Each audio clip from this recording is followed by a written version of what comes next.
I want the freedom of a call.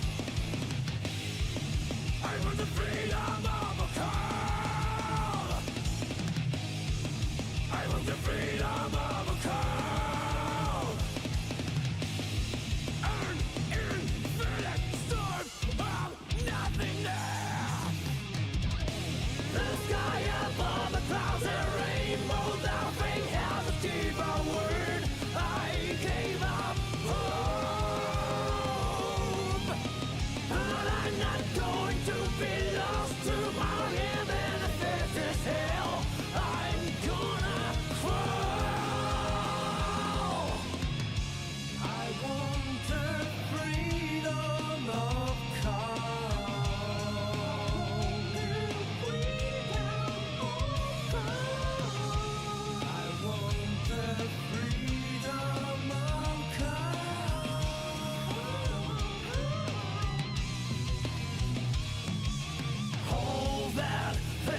that is made of steel.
Just listen what's called the years, the word of the guy who was hated by the god of failure. Just lean.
About fake love, the outlaw.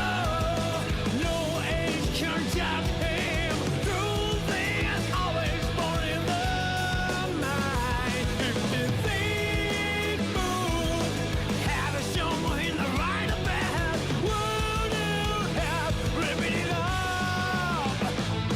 Just listen, what's called that is the word of the guy who was hated by the god of failure. Just listen, what's called that is the word of the guy who followed the heart without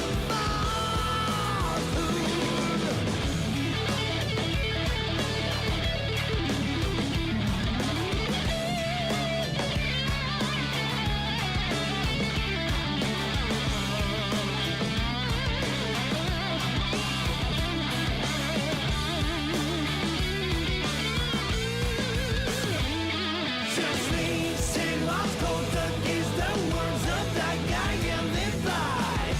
Even the goddess of fate. Just listen. Good evening, ladies and gentlemen. Welcome to Antiku Presents Let It Ride number 56. Geez, we've been doing this for a while. My name is Tartarus, and I am going to be solo commentating for you tonight. This wonderful, beautiful Antiku bracket we have on our hands. And we started a little late tonight, but that's okay. It's no issue. We're all here to have a good time and to watch some good Guilty Gear. And that is absolutely going to be the case with our first match here. If I recall, I don't have the bracket right in front of me, but we're going to be seeing, I believe, up first, Kring, the up-and-coming Axel player in our intermediates pool, up against another up-and-comer, Giovanna. Both these players have been on the grind. They have been grinding it out lately, and I've been very keen to see how they go in this bracket. Getting into our first game here, round start Rainwater. Kring, I was playing set with them very recently, actually, maybe even earlier today, and they were beating me down. It was a tough one. I was playing my Dusty Happy Chaos, and they really handled it well. But Damo is showing that they can fight back here. the first full break positive bonus on deck already. See where it leads us. Playing nice and patient, but Krink finds a huge 2H there, keeps the space, returns back to neutral. Like, want to see a nice Edoer there. Something Axels are obviously naturally good at, but reverse super, oh my goodness! Oh! Tries to RC out the way, but ends up getting hit. I was saying, something that Axels are naturally good at, looking for those Edoers, keeping the opponent out, and nice securing of the run there by Krink. Good stuff there. You've also secured the burst and a resource in favor, and you're in the corner against Krink now. Straight to the wall we go. TK Bomber comes through. And it's only going to be a matter of a couple touches. Nice little command grab. We're not reacting to that one in time, unfortunately. Time stop all the way through. Smack him upside the head a little bit. Oh, and the counter hit TK Bomber. That's absolutely enough to do it for Krink. Game 1 goes to them. Well done. Both these players, Vic locals, I've just learned. Big surprise to me, but I haven't seen them at locals. They should both get out there. Although maybe I should be maybe I should be coming to locals a bit more. I've been in the trenches. All right. Everyone relax. Okay, I've been in the law school exam trenches. It's tough out here, Mountain. It's tough. You should see what I've been working on. Game 2 here. Do a little confirm. And this is kind of the challenge, right? That basically all characters in the game face, but particularly those that approach via dash block a lot, is when do you negotiate between dash blocking and neutral jump forward against this character? Oh, nice little super there, good recognition. Oh, but Breakwater beats it. That was very fortunate timing there for Krink, but maybe all planned. Nice little air dash in. Damo finds their way in. Cheeky little backdash and a close slash anti-air. Doesn't quite work out the way we want it to. Tap Dust RC. Finds a little way in as well. Maybe in 1 or 2 more touches left here, but ooh. Little kick flip there is blocked.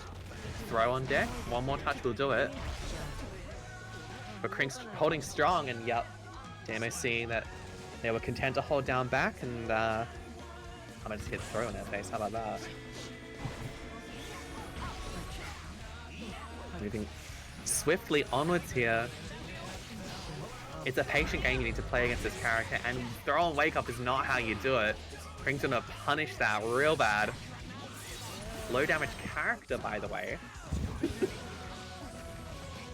But it can so very quickly go wrong against this character as well if you're not almost comedically patient with your approach, and that is gonna end up... Oh, the teammate comes through! That is just cold, buddy. I don't know if I agree with that ethically.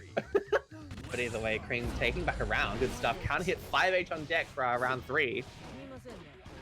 Can we make this something greater than what it is right now? Krink, yep. Getting thrown for their troubles. Great defense, but you gotta be ready for that dash up throw against Giovanna. Finds their turn back. Great anti-air there. Stifling their approach, and yet that's another thing as well. If you're not precise with your dash block and your blocking as well, you just get caught by those like little snag buttons here and there. Great deflect shield on the tap dust. I know OS is that, but we're in a bad spot. Oh, nice little 2K. That DLC 2K coming through. Game 2 going to Krink. It's pretty convincing so far, I gotta say.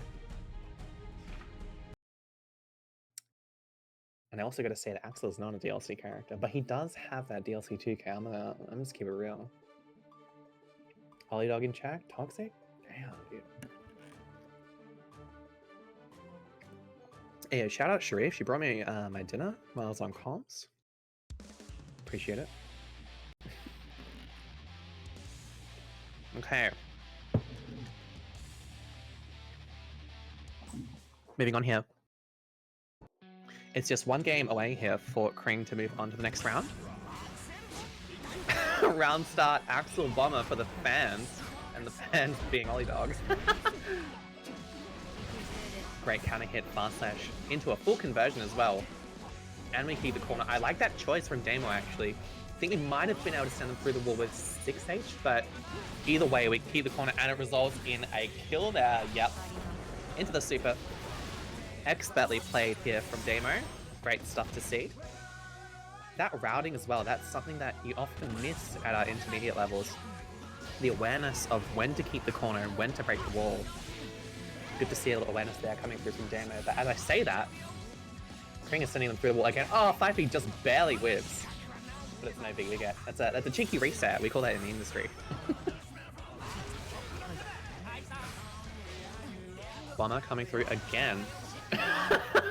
Getting a little silly with it. I mean, a jump scare always works, I say. Always go for the jump scare. Either way, round and set point here for Kring.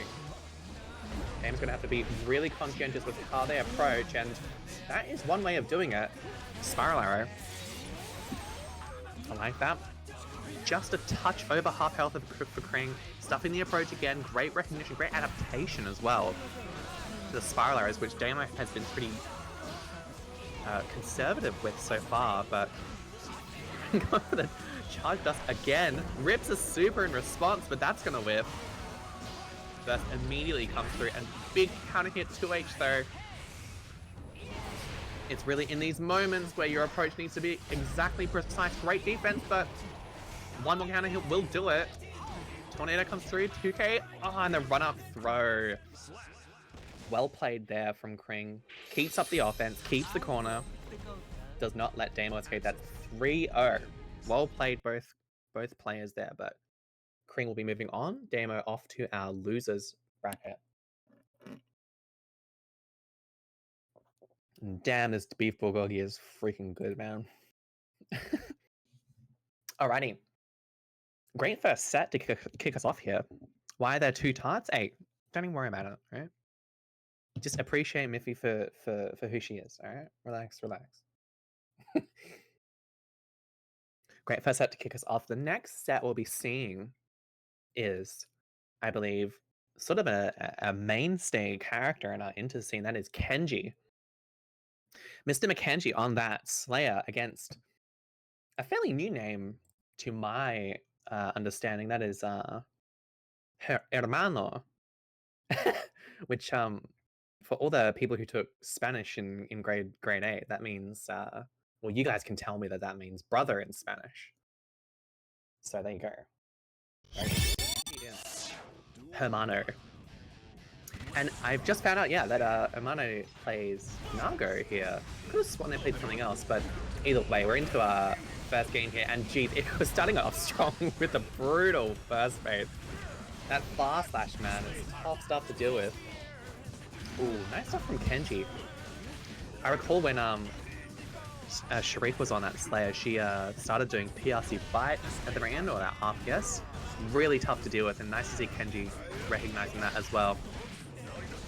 Hermano doing their best to fight back here. One of them Mario Party minigames. First comes out, and yeah, you're gonna pop, buddy.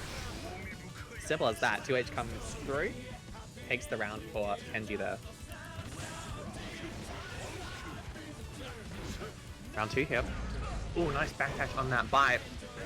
And uses the time wisely as well, just to get a little reset and push straight through the wall. I like that choice from Kenji a lot. Playing to Slayer's strength quite a lot. P-Dandy after P-Dandy there. The burst comes through just before the pile bunker hits, but a jump JH. That'll be a clean first game there from Mr. McKenji. I like that. Good stuff. Yeah, Slayer, I mean, just about everyone in the chat will definitely will be able to relate to the idea of the, how do you call it, the tension, the difficult situation of fighting against this character. One wrong move and you're just dead. Hermano switching it up though, straight to the ABBA. Only gave it one game on the Nago. See if the ABBA works out a little bit better. Not sure about either matchup, to be honest. I couldn't tell you. Not least because we don't have many Abbas or Nagos these days, but Hermano will take the burst, but not really find much for it. Actually, it seems like we're kind of in the same spot we were before. Having to deal with Kenji's pressure, it's so tough. Nice little routing there. Actually, fantastic routing. Oh, and we get the wolf splat. That's crazy. What a route. Holy hell. Impressed with that. And a counter hit comes through. Don't press that burst. Good choice. Yeah, that's actually something I've seen out of our inters a lot. And some of us, well, they're a little quick to burst, if you like. But in that situation, Amano showing that patience. Hang on to the resource. Wait for next round. And then you end up in a situation like this where you've got the opponent in the corner. Just one wrong move. But it was actually the wrong move for the opponent. And that's gonna hurt. Super comes through. It's tough. You've got YFC on deck. You've got Burst available very shortly, but when do you use it? Nice jump out of the PRC bite attempt. That was great stuff from Hermano. Oh, and a fast RC though. Okay. Notes of Mitch Sama coming through. I like that. Oh, great headwear though. And excellent patience again. Excellent patience again. And yes, your patience has been rewarded. The burst comes through exactly when you need it to. Overhead comes through as well. Mash as well. Burst on both sides. Will this whiff punish? Not quite. But you're in a great position, or at least as good a position as you can be now. Oh, an excellent recognition there by Kenji to PRC at the last moment. 6B your hopes of securing a round away, and Kenji's up 2-0 now. That's great stuff from them. Amano's playing really quite good, I have to say. I reckon the Aber is actually a better choice than the Nago here, but their patience with resources is really excellent to see. Something that, like I was saying before, a couple of Inters players kind of struggle with recognizing when to drop the burst, drop the YRC, whatever. But Amano's got a good grip on it. They've decided, though, that Aber is also not the choice here, and it's going to have to be the Happy Chaos coming out. This is a tricky matchup, I gotta say. I've played a decent amount of this matchup in my lifetime, and Chaos has to be really precise with it. That is not how you do that. Burst already coming out, though. But I gotta say, if Hamane is gonna be playing this character, then they've got the patience with the resource management to do it. Super gonna come through. Great stuff.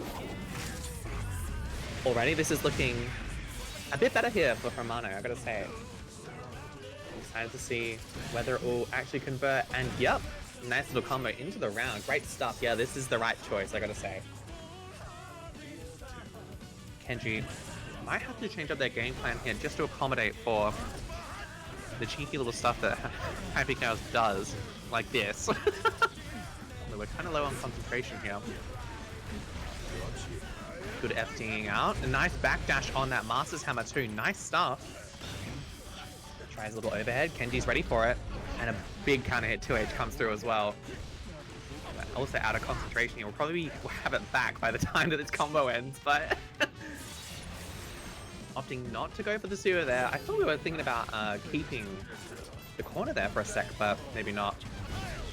Ooh, mix them up. That'll do it. We're on set hit point here for Kenji. And all it takes is just one hit for Slayer to get through to you. Jeez, that CS is absolutely ridiculous, man. What are the crazy anti-air? Great block. Almost picked up from the 2K, not quite. Oh yeah, nice reaction there. Forcing the burst out of Omano already, and huge counter hit CS, but no full conversion. It's hard to get those. Use the fast PRC to get a little P dandy there, and yep, one more combo will do it. Jeez, Kenji making quick work.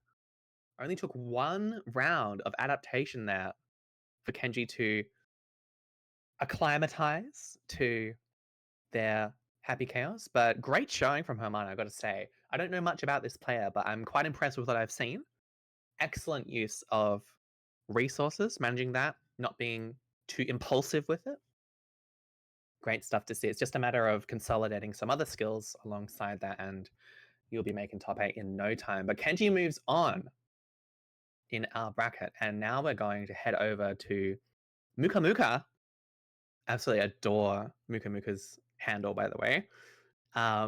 They're a Geo player, if I recall correctly, up against Guiltiest Gear. Because, You know, they just gotta be the guiltiest, you feel me? They're on that sole bad guy. Exciting to see. Muka Muka, I've played them a couple times. Really liked what I've seen. Great combo game. Good neutral game from what I recall as well. Guiltiest Gear, not as much familiarity with, because I'm going to find out quite soon, but already starting off strong with a Whiff Punish. Round start here as we get into our first game. Burst off deck already, but we get caught. DB comes through. Yeah, look at this patient game from Muka Muka. She's really finding her way in. I believe it pronounces Chihiro if I recall. I apologize if that's wrong. But anyway, huge combo coming through. And you're going straight through the wall. That was a really cool route. I don't think I've ever seen a Geo do that. Felt like there were like 2 or 3 kick flips to that. Oh, and a safe jump gets the DP straight out of there. See you in the next round, buddy. Round 2 here. Oh, okay. Jump forward, JP? Sure. Don't think I've seen Geo do that either, but it works out. And hey, already on the offense again here. Oh, nice IB. Yeah, that is minus. You can't really be pressing there. Opts not to go for the super. I don't mind that, actually. Having 50 meter on deck to just do whatever you want. Very helpful in these tight situations. That was a good use as well, but no full conversion. And yep, dash 5k. That'll do it. That's the Giovanna Classic. Game 1 going straight over to Muka Muka.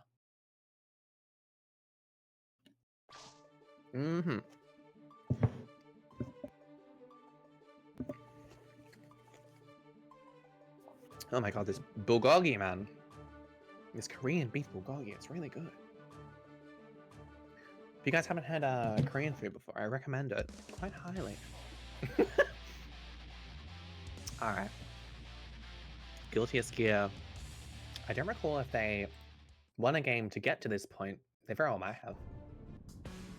But they're starting to get into the real top 8 contenders in this tournament.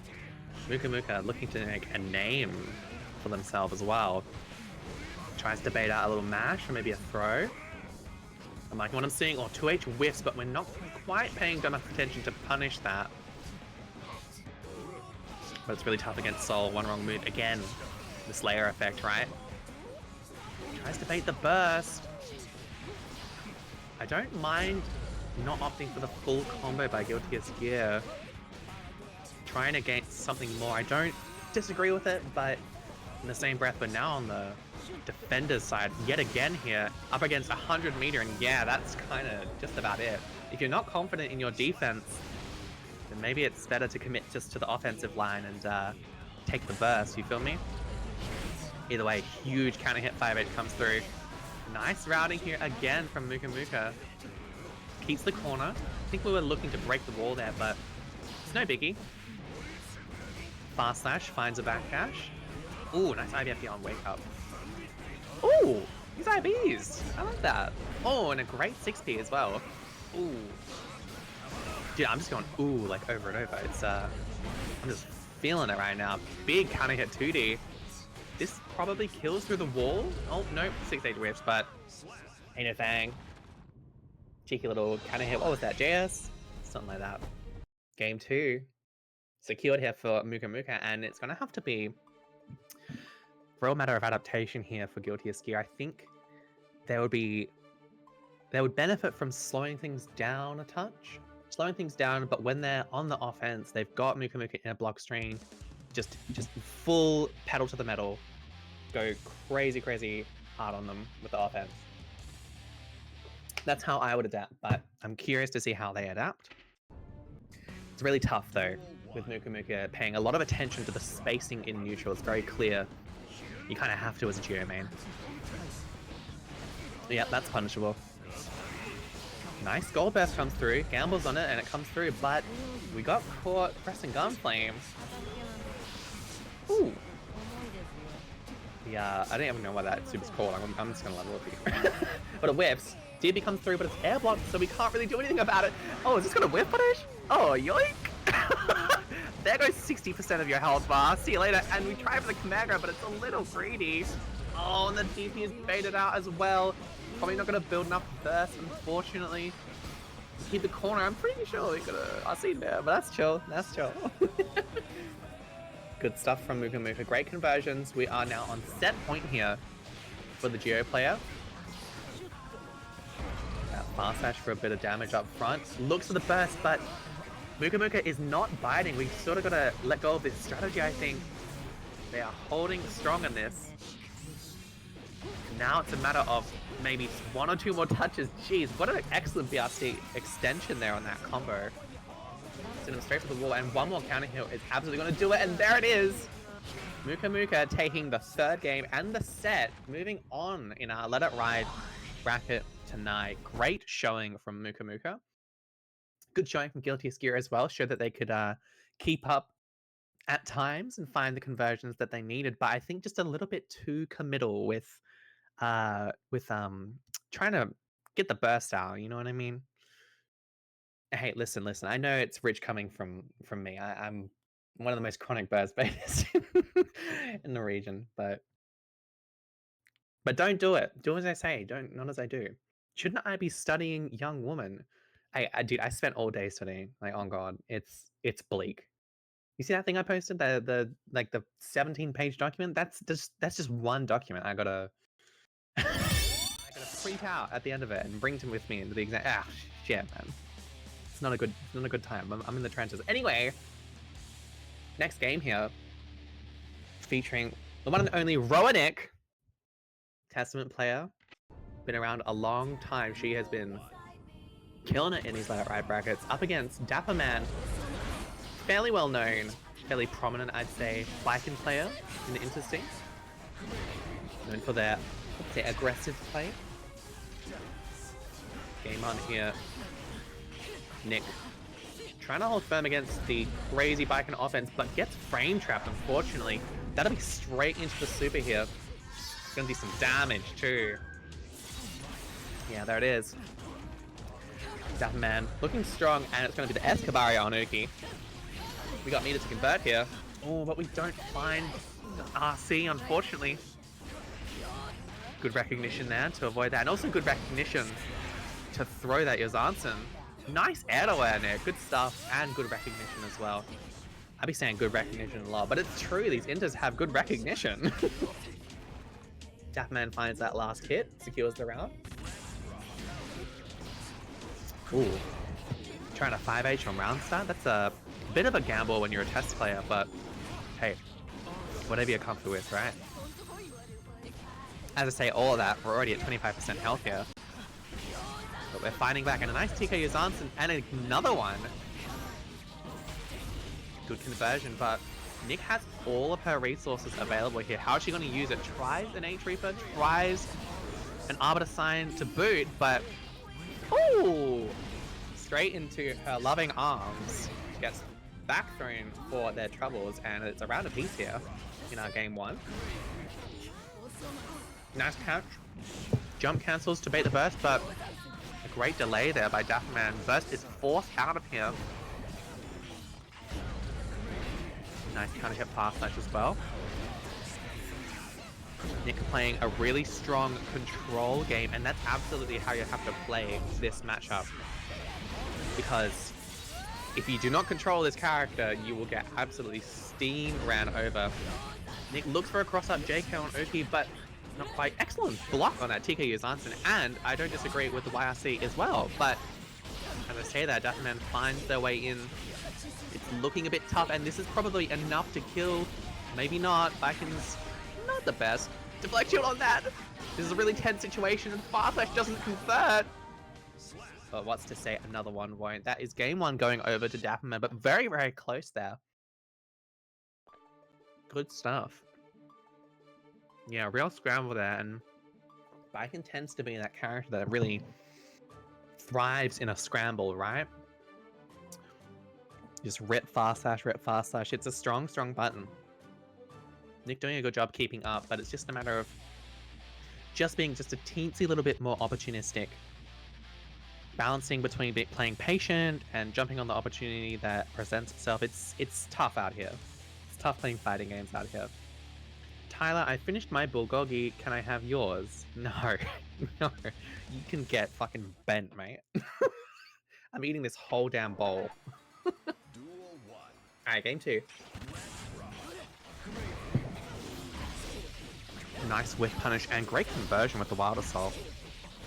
Backdash is not quite the way, unfortunately, against an overly aggressive Byakugan, in my humble opinion. But that is definitely part of the way. Ooh, just super. Oh my goodness. I like that. Great conversion as well from Nick.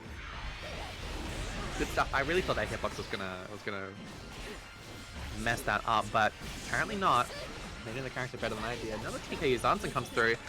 Ooh, Nick leaving the burst at the perfect opportunity, and also another H Reaper. That is how you should play this. Tries another cross up JK. Sign comes through. It's just a matter of one more special. Ooh, and a double KO comes through. Don't see many of those, hey? That's a round apiece in just one round. Really gotta be conscientious about ripping those TKS answers just over and over. It's so tough, and now we're just one touch away already.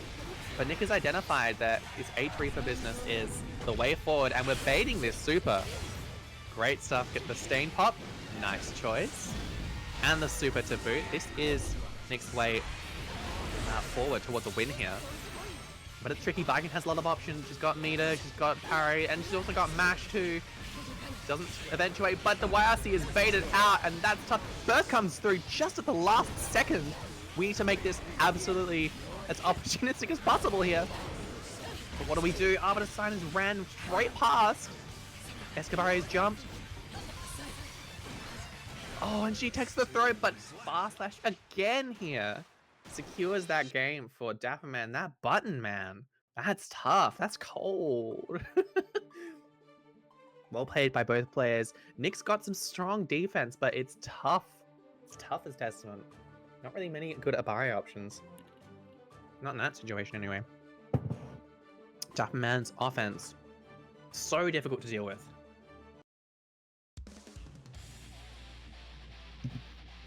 Especially in those scramble situations. Maintaining the presence of mind to see what the resource situation is, see what the spacing situation is. All in that flash moment where you have to make a decision. Difficult stuff, but we're already in a game 3 decider situation here. I think it's been purely game 3 so far. Nick already getting the burst out of Dapperman. That's a great start for her. And a 6p to boot. Play to your strengths, absolutely. Fine. A cheeky little 2p there for their troubles. Send them through with the super. What's it going to be on Oki? Overhead Arbiter. Tries an H Reaper as well. Gets thrown. Nick choosing not to press burst earlier. I actually agree with that, but now look, it's sort of resulted in so much turmoil, and it gets baited. No conversion, but the TK is Zanson. That'll come through. Guessing wrong on them 50-50s. It's tough stuff, and we're already on set point here for Dapperman. Big counter hit, 2H comes through. S-Cab as well. Great backdash into the 2K as well. Nice stuff from Nick, but the Kabari, man, that tether, it makes things so strange. YRC is baited, and we get counter hit for our troubles. One more touch will do it. Again, another scramble situation. This is where Byakugan thrives. Oh, but you get thrown into the corner there. Groundhog back through. Oh, we missed the crow timing. That's okay. But a counter hit fast slash. Just one more will do the job, and that'll be it. That's Dapperman taking it in a pretty convincing 3-0. Nick keeping up pretty well on defense, but Byakugan, like we keep saying, she's just so strong in those scramble situations. That'll be Dapperman. Moving on in our bracket here. Nick, I'm sure we'll see again in top 8. She'll make an incredible losers run. I'm sure. Who won? That was Dapperman who won. This spiking character is messed up. Dude, totally. This game is messed up, right? It's a messed up game we played, but well played to both players. Genuinely. Both played quite well. Next up on stage, we we got some returning faces here. Returning Potemkin, one of the few very active Potemkins, I think, Kyriachos. Hope I'm saying that correctly. I really got to get clarification on that. Up against the fan favorite, Squad Up's very own Petroleum, aka Lalabala, which I really like saying. Already we're in our game 1 here, and we're off to the races. Nice little find there off JH by Bella there. And we're going not through the wall. Changed our mind. That's fine. This is a matchup that I know Bella has quite a lot of experience in. Oh my god. I mean, nobody has enough experience dealing with that. And already we're in the Gruder pressure as well. In the corner, one more close slash will do it. It goes so painfully quickly against this character, this Potemkin character. And it's very tough for Milia, one of her most difficult matchups, of course. Big counter hit 2D. Not going to eventuate into much. This is Potemkin we're talking about. But nice job from Bella, and a cheeky little turbo fall in the corner. Gets everybody once. Everybody gets one of those. String coming through. Backdash as well. Bella is schmoving right now. Great mash on the delay PRC as well. Good recognition there by Bella. Good stuff. And can we convert this into a kill? Not quite. This is Potemkin help we're dealing with. Jumping around. Nice little air throw. Don't really expect Potemkin to really challenge that much in the air, or at least not in that way. Big back Mega Fist comes through. Flick as well, but we're out of there. One more hit, and yeah, Capel. That's Gapel, baby. Bella securing a round for herself. Great stuff there. Ooh. Tried for a little something there. It was like a Potemkin Buster, wasn't it? Maybe I'm tripping. Anyway. It's looking good so far for Petroleum. Finds a counter hit for her troubles into the super. Looking great, but hey, all it takes is 2 Potemkin Busters. Oh my god! Or an air throw! How about that? Handful, Garuda, we're dealing with that, and we get walk busted for our troubles. That's the one. That's the first Potemkin Buster. Don't make it a second. Oh no! Oh shit! And we're looking for the first as well. Jeez, Kyriachos turns that round on its head, looking bad for them, but one Potemkin Buster and a cheeky RC to boot. That'll be game 1 going straight to them. Stolen straight from out of Petroleum's clutches. Hey, that's tough, man. That's tough. What does Milia even do? Hey, you ask somebody who knows, man. You know, I know how to do it. I know how to play press 5H. That's what I know how to do. In neutral, no less. Alright. We're game up here on the side of Kyriachos. Can we make it a second? It's tricky when Bella is playing at her best. She is a real steamroller, I have to say. She's really difficult to deal with, especially when you get looped in Oki like this. She's got that set up on lock here. Ooh, second hit of 6H there sends you through the wall. That's a bit tricky, but it's no biggie. We still got meter to play with. Gets caught though, and we get grabbed. It all begins like this. Oh, and we get caught backdashing as well, and the burst comes out as well. That's so tough. That's so tough. But I gotta say, great opportunistic play by Kyriachos there. They see an opportunity, they take it, they rip that Potemkin Buster. I think in this situation, it would be best if Chrome sort of took a breath.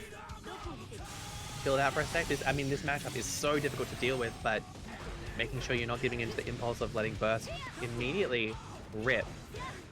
It can make all the difference here. A close slash, counting a close item come through, and the Potemkin Buster wins. Ah! Blue Bottle Salt gets the knockdown. Nice deflect shield there, good choice. Change coming down, doesn't really eventuate into anything, and a Hammerfall comes through, and that is gonna do game 2. Straight over to Kyriachos. This is tough, man. This is a tough stuff for Milia to deal with. The low health, the anti-airs. And Kyriachos is playing it pretty much perfectly, I gotta say. It'll take some serious adaptation here on the side of Lalabala. to get through this on the other side unscathed for a reverse 3-0. It's a big ask, especially against a player as consistent as Kyriacos, but if anyone can do it, it's squad up Petroleum. Game 3. What's it looking like? First, already off deck here. Kyriacos showing that they're plenty happy to just let the resource rip, but Petroleum is going to make him pay for it. Estes coming through, maybe wanted super there, but it's no big deal. We find another knockdown, we get another turbo fall, but that's a great block, but can't block them all, baby. Oki again here, good blocks. Woo! Nice dash block from Bella, by the way, that could have been disastrous. Finds a flick, but it's not really eventuating into anything. Heat tackle comes through, actually a great use of that button, I gotta say. The question is, do we rip burst here? No, not really. I wouldn't have done that either. Great YRC on the Bad Moon too. Oh, nice RC, but no conversion. That's okay. We find another 2k 2D and we make it out alive. That is 1 round on the board for Petroleum. Burst already gone as well. So quick to rip burst. I wonder if Kyriacos would benefit just from being a touch more patient, but while I say that, Petroleum is already on the hunt here for her first win of the set. Great routing into the super as well. Yeah, that setup, man. That turbo fall setup, that's tough. And all it takes is just one more hit. Yep. See you later. See you in the next game. Petroleum on the board. Get that hashtag respect up. Great stuff, Bella.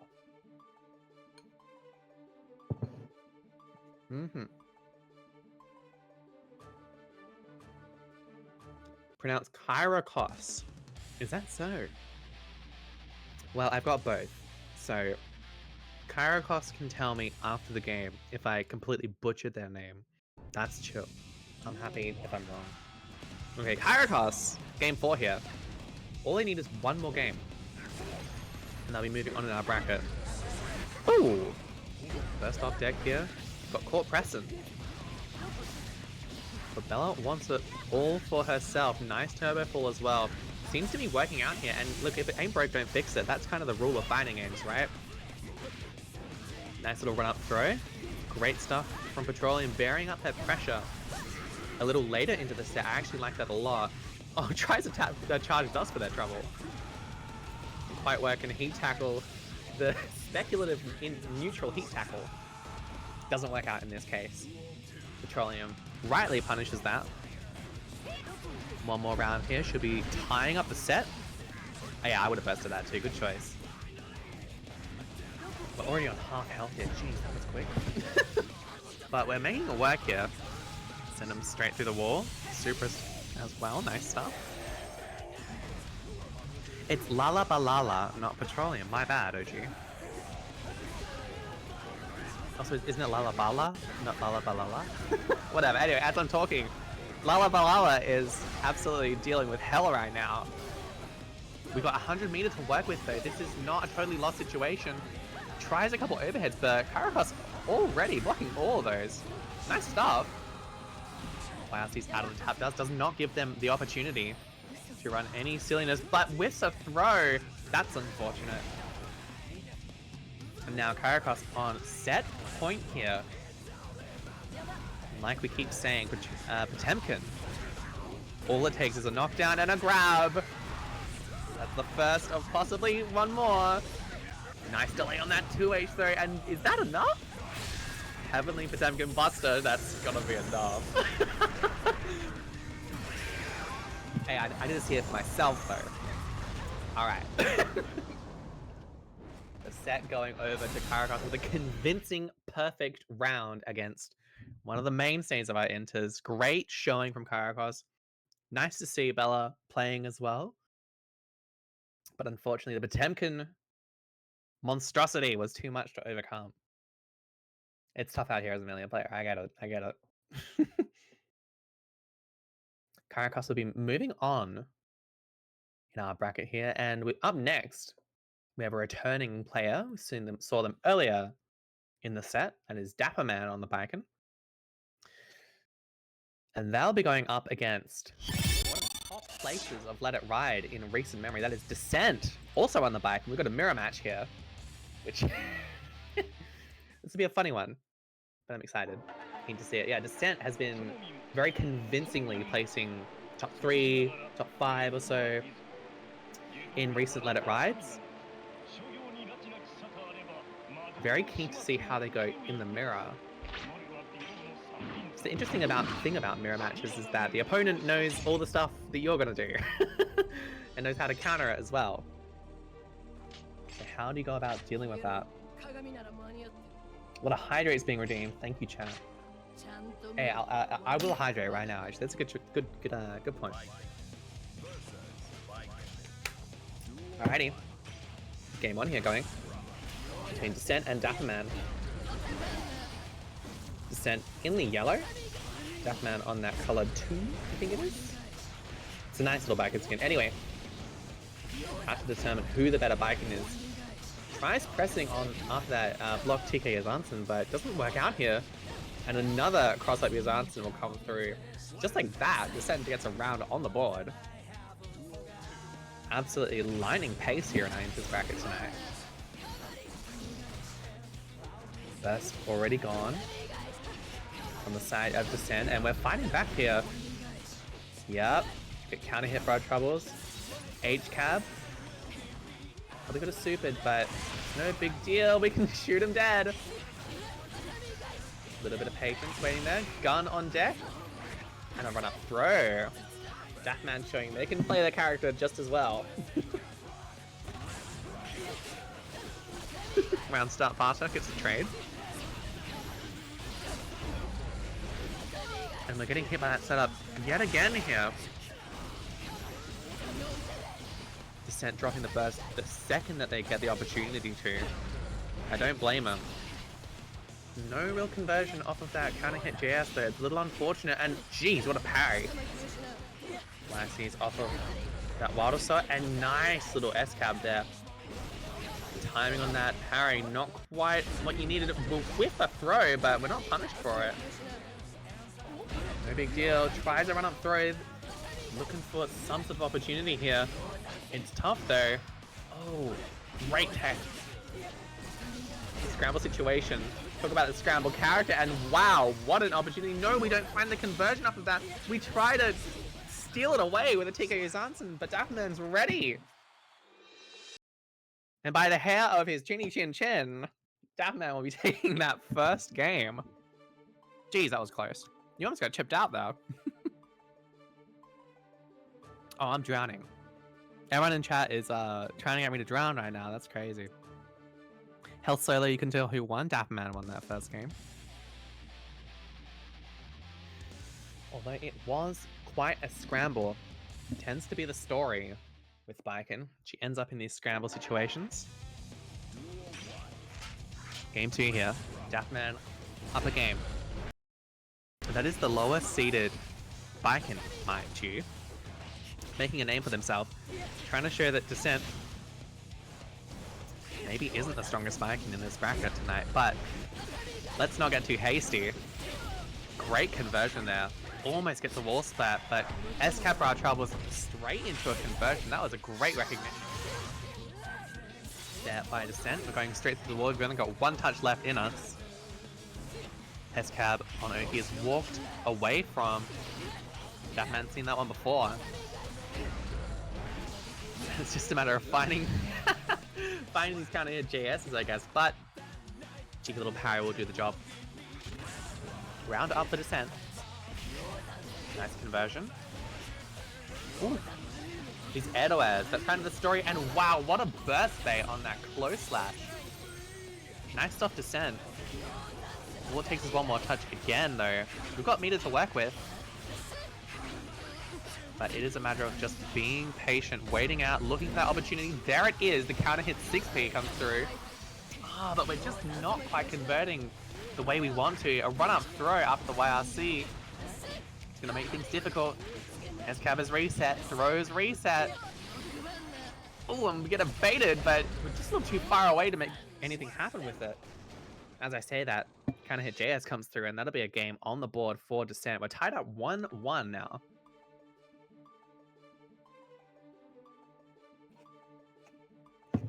we are in the process of finding out who is the real Bifrost player of this Let It Ride.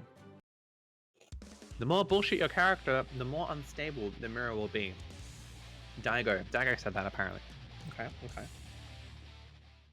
I don't know if he actually said that. Is that in his book? Haven't read that chapter. Haven't read that far. Game 3 here. Immediately rips burst off deck. Like I was saying before, these players oftentimes very, very hasty with just letting burst rip. Not necessarily a bad thing to do it right at the very top of the game. You do give yourself more time to build his meter, but it is a little bit of a little bit impulsive. Anyway, as I'm saying that, oh my goodness, that slow air dash into the Azanson. That is a big miss parry. RC comes through, and yep, that'll be enough for Daffman to take that round. Happens in the blink of an eye, I gotta say. Just letting Yazanson after Yazanson rip here. Nice find there as well. Little bit by bit, wherever we can find an opening. Great 6P there.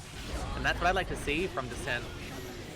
A bit more of addressing these random jump ins. Great parry on that, by the way. 6P coming through, looks for the anti-air, but Daffman was just not quite in the right range. Excellent use of this parry, by the way. Descent is making the adaptations that they need to, and that will definitely be a kill. Great conversion.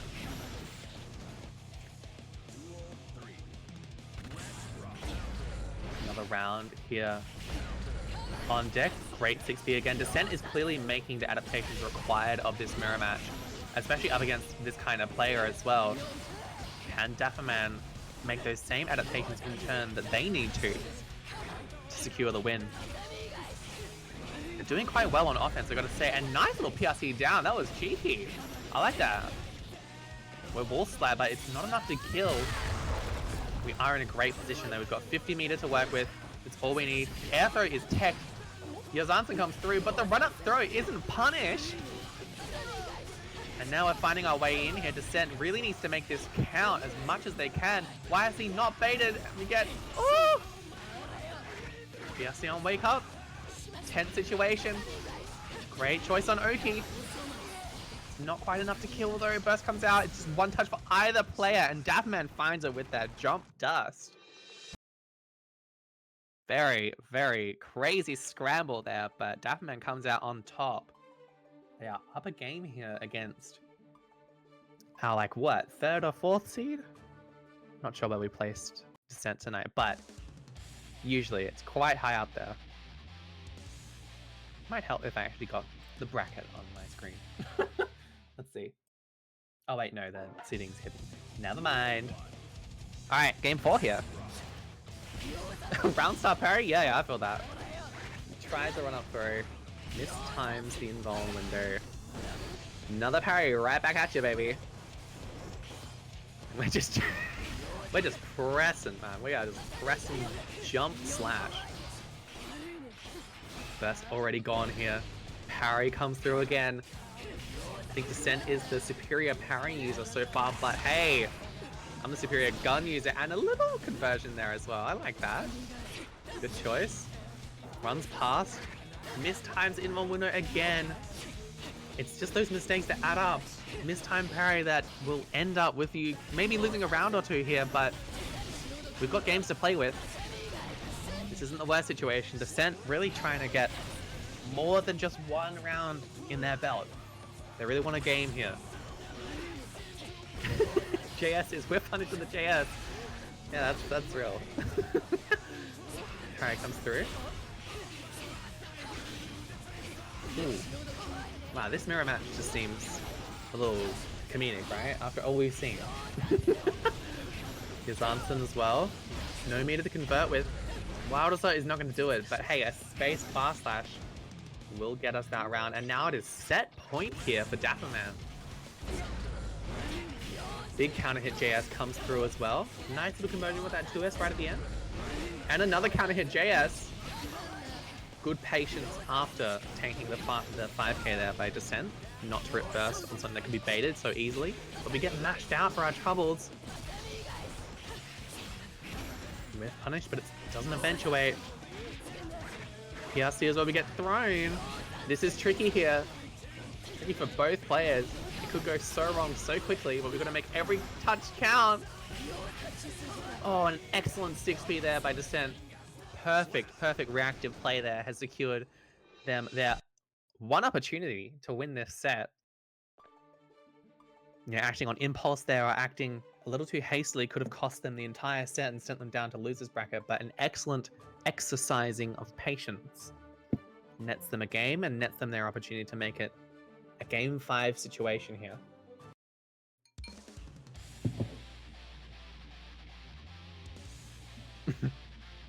Backgrounds when they haven't done IID button for 1 second. I mean, that's not funny. Okay, game 5 here. Deciding game, the first game 5 situation we've had tonight, at least on stream. And it's Amira who is going to take the title of the better Baiken player. Right now, it's looking pretty even. Even in resources, even in health, but Dathman's trying to change that. Tiki Azanza gets parried. Oh, and we just missed trying to parry again here. Descent really looking to make it happen. Run up throw works out here for Dathman though. What is it on Oki? Tiki Azanza and the wrist, the reversal super. Yeah, you know what? I totally agree with that. Nice choice there from Descent. And suddenly they're on set point here, looking to move on to winners finals up against either Kyriakos or Orphan Meat. But it's a matter of staying patient, finding the right window of opportunity. There it is, backdash fast flash into a full tether combo and the Utike Zansen as well. Send them up the ladder. It's just one touch here. We don't have burst really on deck here for Dapperman. It's really tough, and mash out comes through. And that'll be enough for Descent. They make it happen. 3-2 going over to Descent here. Clinging on to the title of strongest Let It Ride Baiken so far. Great stuff to them. Although it was looking pretty dicey there. Dapperman made an excellent showing in the mirror match, gotta say.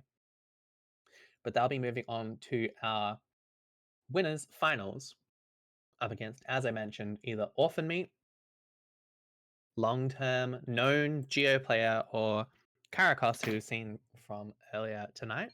We're actually going to be watching that match now, I reckon. Kyriakos on the Potemkin up against the mainstay. I think this was Seed 1 is Orphan Meat on that Giovanna. I'm going to eat some bulgogi. Don't mind me. Just before we start. I feel like you could make Akuma's entire moveset Street Fighter V Rio's, but give him SF6 damage, and the matchup would be really unstable. That's crazy, because we're watching a Strive bracket right now. you know we're watching a different game, right? Alright, okay. Winners semis here. Orphan Meat against Kyriakos. Really veteran into his players, I gotta say, at this rate. They've entered so many brackets here. Very strong players. We're just seeing 2P after 2P. Great stagger pressure there coming from Orphan. And a nice jump in as well. Baits out the YRC. Oh, excuse the burst. Good stuff there from Orphan. Great recognition. And now, just looking for another way in, but that is not how we want to do it. We're getting hit by Potemkin. But jiggle the conversion. Not if I would ask it like that, but it's okay. We're chilling. We're playing really wild right now. Just letting all sorts of stuff rip. Eventually we get caught pressing. And that's going to be round 1 going over to Orphan Meat. Oh, you're responding to QH? That's chill. Big counter hit, Fire Bridge comes through. Wild Assault as well, but not really the conversion we're after. Nice whip punish there. Mine's a knockdown, but missed time Akara, that's a shame. No big deal though, we make it happen with a big old combo here. Straight into Giganta. Oh my god, this combo goes forever. It's not even over. No, good stuff. Kyriakos coming through with that. Great conversion, actually takes a lot of presence of mind to be able to convert something like that. And also presence of mind to anti-air like that. Kyriakos fighting back. Is it too late to join? I was eating dinner. Yeah, it's too late to join. Yeah, it's still too late to join. Nice spacing there from Kyrikos. Big 2D neutral nets a counter hit, but just a little late on dealing with that spiral arrow. Stuck in the corner against Geo. Oh, but an excellent slide head. What do we do here? It's so tough against Geo. Oh, we just get caught on that impulse. Gold burst. Not quite. It's so back and forth here. Nice jump out. Oh my god, we dashed straight into the Potemkin Buster! That is not how you want game 1 to end, unless your name's Kyrikos, in which case, yes it is. They'll be taking our first game here. Bit of an unfortunate ending, but hey, nothing a little breather, a little water can't handle. A little Gogoggy.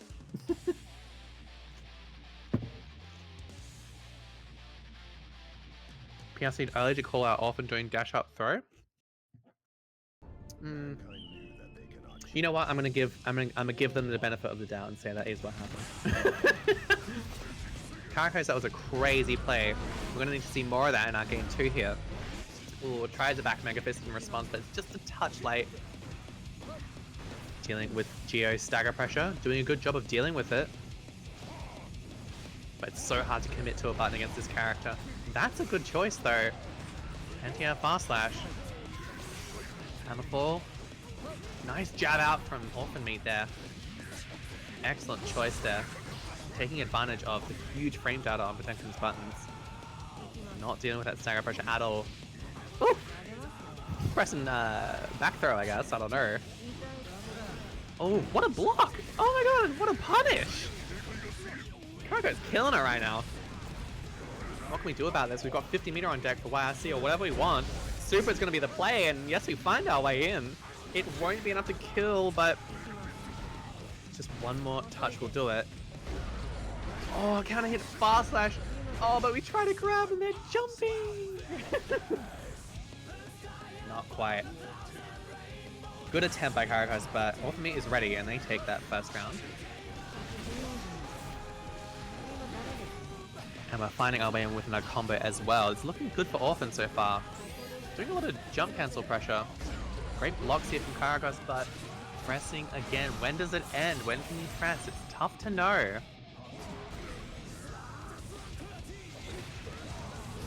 Ooh, just a little clash there on that 2D. Geo finds their way in. Great patience on the burst. Rips a Hammerfall, not a Hammerfall, Heavenly. Doesn't really work out. We get Tap Dust RC'd straight into the win for Orphan Meat there. Tied up, 1-1. It's tricky. It's so tricky playing a slow character into a fast character. Yeah, Leo, my character. He's comparatively slow compared to like this fast characters. Duh.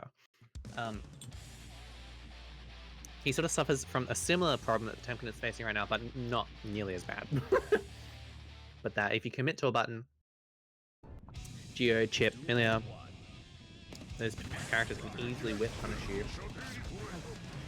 Ooh, mistimes the flick. We're going into game 3 here. Jeez, these characters, these players are flying through. I barely got time to get my Bulgaria, I'll be real. Okay. Orphan Meat still playing that nice little spacing game, finding their way in with a timely air dash. Ripping BRC finds the way in with a little cheeky little low. No wall slap. 5k whiffs, keeping out the pressure, but we get back thrown for our trouble. That's really difficult to deal with. Rip the Potemkin Buster, but we're not ready to PRC that. Kinda have to be conscientious if you're ever gonna go command grab. If you have meter to do it, then you should probably rip that meter. Oh my god. Oh, okay. Yep, that's Jill. Rips the Potemkin Buster. Finds another strike. Tap Dust is not enough to kill though. Tries a delay fleet for their trouble, and forward Mega Fist will find it. That's very fortunate. Very fortunate. Okay. Round 2 here. Our backdash gets caught. Not really ready to convert off of that 2S, but it's fine. We find another fine. Ugh. We're getting back thrown. Dude, there's too much happening on my screen right now. I'm just gonna be real with you. This Geo character way too fast. This Kyrikos player way too fast. Oh, jeez. Hammerfall getting beaten out there. Dude, we are just ripping Heavenly. I'm not really sure why. I'm just gonna level. To be totally honest. I think it's just the Potemkin brain at work. Yeah, I'm not sure about this combo as well either. It's kind of interesting to see a whole bunch of jump cancel combos, but it's not really enough when they can just do PRC Potemkin Buster, right? Oh, I'm gonna get caught as well on the back end of that. Karaka's playing a good defense game. Curious little neutral game I'm watching right now, but hey, whatever gets the win, that's enough. Hoping people jump on a read. Well, they've done it like 3 times now, so I think Orphanmeat's not jumping quite like that in neutral. You feel me? Either way, it's netting them a game. They're up 2-1 over Orphanmeat. That's our seed 1 tonight in Let It Ride 56. Curious little neutral game, that's what I'm saying. I kind of want to see a little bit more throw, to be honest, from Orphanmeat. Showing good potential for doing stagger pressure with 2p stuff, but I'm thinking that this jump cancel stuff is maybe not quite the way against Karakas. They're dealing with it very well. They're also dealing with it neutral quite well. Back Megabest comes through. Oh, tries their luck with a PRC Buster, but it's not quite enough. We're not going to get a full punish here from Orphan. Great routing. No super, but that's okay. We've got a 100 meter to deal with. And it's going to eventuate a big counter hit 5H into the super there. Nice rounding. It's just not quite enough, but dealing with Potemkin health, of course. Tries a BRC for their trouble, and yep. 1 button into the kill. It's pretty back and forth right now. Karakos, if they can find a round here, then they'll just be on set point, but Orphan's making them work for it. Touch under 50% health here. Great patience there from Orphanmeat. Not just senselessly running into the flick, but back Megafist is quite timely there. Tries to grab for their trouble, but Orphanmeat has been pretty consistently jumping out of those. Just barely missed spaces the command grab. And a super as well. It misses though. YSC comes through. Oh my god, and we get charged dusted for our troubles. Not like this. Don't get grabbed. Yuri gets backdash there. Great choice by Orphanmeat. Good patience. Nice to see that. It's now tied up 2-2 between the players. Looking strong both sides. It really could go either way at this, right? We got that oopsie whoopsie from Orphan in the chat. Did they leave? Whoopsie dubs.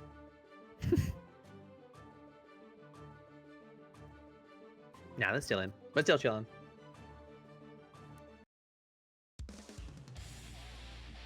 Alright. Game 5 here. Game 5 scenario. Had 1 or 2 of these now so far in our lovely Let It Ride bracket. Who's gonna come out on top? Who's gonna be facing against Descent in winners finals in our Let It Ride bracket tonight? I'd be curious to know. So far, it's looking like Karakos making a great name for themselves. Tries a delay strike for their trouble and a Walk Buster. Not quite enough to kill, but all it takes is just 1 more hit. And a 5k will do it. Nice stuff, a perfect round coming through for Karakos there, and they're on set point here. Looking to make the run of a lifetime. Bursts on that Wild Assault, good timing there. Get the resource out before you send them full screen. Orphanmeat playing such a tricky game here. Finds their way in after a lot of back and forth in neutral. Resets, gets a throw, good choice. Nice little adaptation. We get caught jumping or something. And we're already on 15% health here, but geez, Wake Up 6p. Not playing any games here. Finds the knockdown. Looks for some sort of option, some sort of reply from Orphanmeat, but not quite converting into anything. Potemkin Buster gets jumped. And that'll be the conversion straight into the kill. We are in a final game, final round situation here between our couple top seeds here. Orphanmeat wanting to meet Descent in that winners finals, but it's going to take some work here against Kyriakos and a lot of patience as well. That's a good start though. Counter hit 2S comes through. What can Kyriakos do about this? Fishes for a 2D, fishes for a fast dash. We get punished, but not quite resulting in anything. And we get caught pressing as well. It's, again, not a full conversion, but that is going to be straight into the super. Kyriakos on the back foot here. Nice deflect shield, puts them in the corner. We've got 50 meter here, rips the super. Oh my goodness, that 2D didn't get whip punished, that's fine. Garuda pressure comes through, tries with a touch dust, but that's not the time to be doing it, man.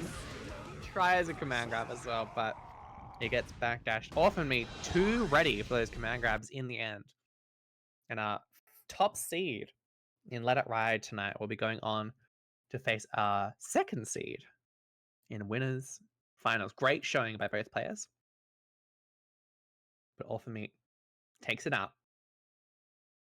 Kyriakos moving on to our losers side of things, where they'll be playing the winner of either Nick or Muka Muka. I knew Nick would make top 8.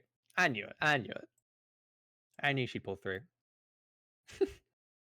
But Muka Muka's no joke either. Moving right along though. Barely got enough time to talk about it, but a repeat performer tonight, Kenji, on that Slayer coming through. We're looking at our losers quarters match here. Up against Violet. Violet also a pretty regular player in our Inters scene.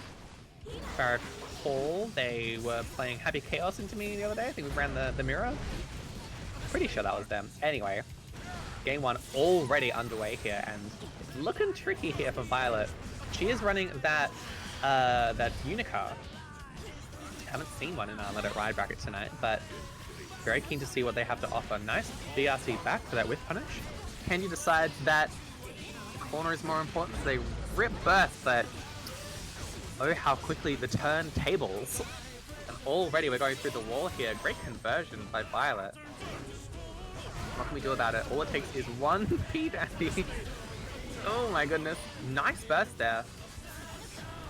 Violet really wanting to make the most of this opportunity, but just barely missed time, so it gets caught. Comes through on that. I don't remember that follow-up is. I never remember what that follow-up is called. It's not Bumper Head. Bumper Head's below. Violet ripping the DP neutral. What can we do about it? Another K Dandy comes through, and Violet says no to your 2H. Great block here from Kenji though. I get hit by those every day of the week. 5H comes through, but nope. Whiff punishes special follow-up, and you're going straight through the wall. That'll be the super. Tyler, what if I hopped on comms? It's late. Oh yeah, that's the name of it. I don't know, what if you hopped on comms?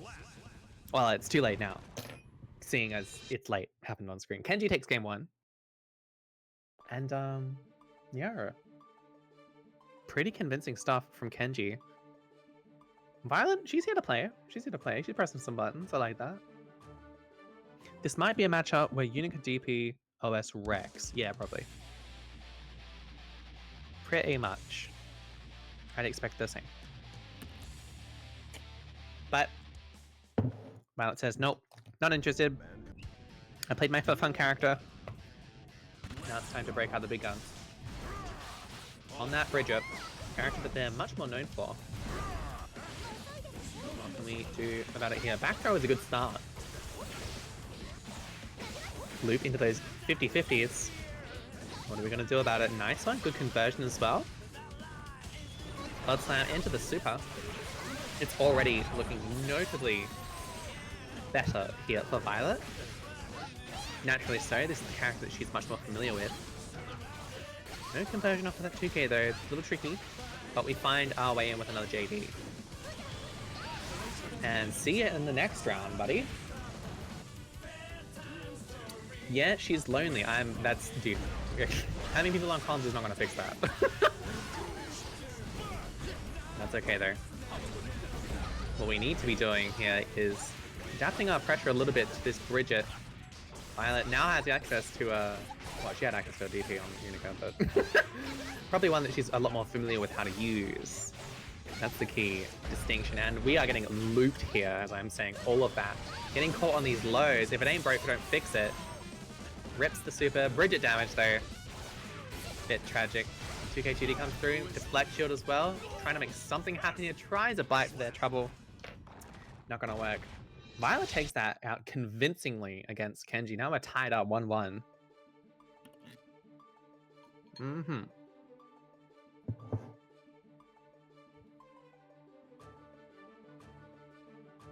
Scoot OTG, yeah, that was available, but it's chill. We find it, we make it work. We get that round. Ain't no big thing. Any kimchi fans in chat? Fuck man, I love kimchi so much. Okay, I just looked up and I saw Rock the Baby and a gold burst at like full screen. What is going on? I took one bite of kimchi, relax. Jeez, we're already in the corner here again against Violet. Such a force to be reckoned with on this Bridget. Great mash out though by Kenji. You gotta be so opportunistic if you don't have a dragon punch to deal with. That said, she just rips her own, and you get back throw for your troubles with that Groudon back throw and a Rock the Baby to boot. Yo-Yo conversion as well. It is looking very dire here for Kenji unless some serious changes are made. Violet is making it really suffocating to deal with Bridget right now. Got a guess on that 50-50. Blocks one, that's good, but we're still in the corner again. Knockdown comes through, so tough to know when to press. Already we are going to be at about 30% health here going in the post-wall break situation. What is it on Oki? Great match out. Very brave choice. But it's met with the DP and a Scoot RC. Tries to find a burst, but Kenji doesn't bite. Great patience here. These DPs coming through. She's really using them very well. Looks for the burst. Kenji doesn't bite, but they're not ready for that. Rock the Baby on Oki, let me tell you. That's 2-1 going to SSSSS Violet. That's right. I'm gonna just call out 5S. I'm not saying S 5 times in a row. I'll be real with you. Mega Kenji fan here? Well, you better give Kenji all of your energy, mate, because they're on the back foot right now against a very difficult Bridget player, a very difficult opponent to overcome. It's tough out here. We're sticking with the Slayer. Kenji, also a known Happy Chaos main, if I recall correctly. But they're saying, nope, I'm sticking with my guns on this. It's going to be the Slayer or nothing, and I don't necessarily disagree with that. Don't really know the nuances of the matchup, but I do know that if Slayer touches you once, preferably as a counter hit, then you're probably going to die. So how can we make that happen? Yep, counter hits, yes, comes through already, and a JH as well. This is already looking markedly better for Kenji, but an excellent DP there by Violet. We just keep pressing shit, man. We just pressing stuff. Looks for a DP. I don't blame Kenji for that at all. Violet's been representing it quite a lot. Oh, and an excellent K mapper on that approach as well. And this seems to be the adaptation we need from Kenji. I'm liking what I'm seeing. Trying to be a bit more aggressive. Seize the momentum of the game as early as possible. Because if you don't, you sort of end up in this situation. DP comes through, but we get caught by it just a little bit. That's such a shame. We're going straight through the wall here. Fortunately, no hard knockdown situation, Kenji. And yeah, that's right. We just gotta rip 2K whenever we can. But Violet says, I'm not gonna be playing that game. I can play the patient game too. Oh, okay. Great YRC. And a great bite. Oh my god, the wake up Rock the Baby. That's despicable. That's on some fan tier shit right there. But as quickly as that round went, we're already on set point here for Violet. It's tough out here. Great Dragon Punch. I love saying Dragon Punch, man. I don't know. DP is just so pastiche, you feel me? Alright, we get thrown. It's gonna be a full conversion as well. Super, get that hard knockdown, get that positive bonus. Alright, maybe 1 or 2 more touches here for Bridget. It's gonna take a serious amount of patience here for Kenji. Now we're down to just 1 hit. I don't think that's gonna do it. Oh my god! Super comes through. That'll secure the game and the set here. For 5S's own Violet. She decided the Unica was not worth playing it out. Went back to what was comfortable, and it worked out in spades for her. Well done to Violet. That is Kenji out of our bracket at 7th place, tied 7th. Great showing.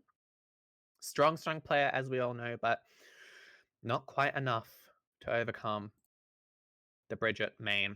Next up on stream, the fan favorite. Everyone's favorite. Ryo and Yamada on that Testament against another fan favorite, Muka Muka, on that Giovanna. I said this earlier in the stream, but I love Muka Muka's name. I really like that. Alright. Getting into game 1 here of our second losers quarters match. Loser of this match will be out of the tournament. And that will be all she wrote, but so far Nick is looking to get a further run in the bracket. 6H comes through. Burst is already off deck for both players. Muka Muka lost a lot of health already, but a nice little whiff punish there. And baiting out the YRC as well. This is going to be huge damage off of that counter hit 5H route. Nice stuff here. All of a sudden, the tides have turned, and it's looking like Nick is on the back foot. Great jump in with that empty jump throw.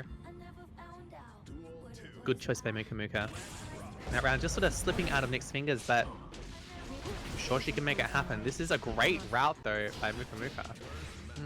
5K whiffs again. I think I saw that one whiff earlier in our set where we watched Muka Muka play, but it's hard to really be super aware of when to press what. Oh, and the burst is fade, unfortunately, and just like that, in a blink of an eye, that is our game 1 going over to Muka Muka. Convincing stuff. Great conversions by this player, I gotta say. It's tough out here for Testament. They are quite slow compared to Geo. I remember those cheeky little Testament Geo matchup days back when I played the character. It was not fun. How did JK beat Vertical Reaper? No clue, buddy. No clue. All I know is that we got enough Testament. That's all I'm saying. Tardy, do you even remember your Testament days? Yeah, I remember when I was a teenager. Yeah. It was like 2 decades ago, but like I still remember. You feel me? Although the doctor did say I'm developing, I think, some early onset dementia. So. Okay, game 2. Players are getting right back into it.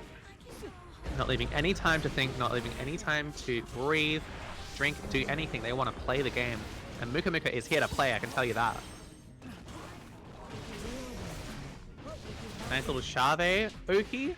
Never seen that one before, but Muka Muka continues to surprise, and that is another round on the board for her.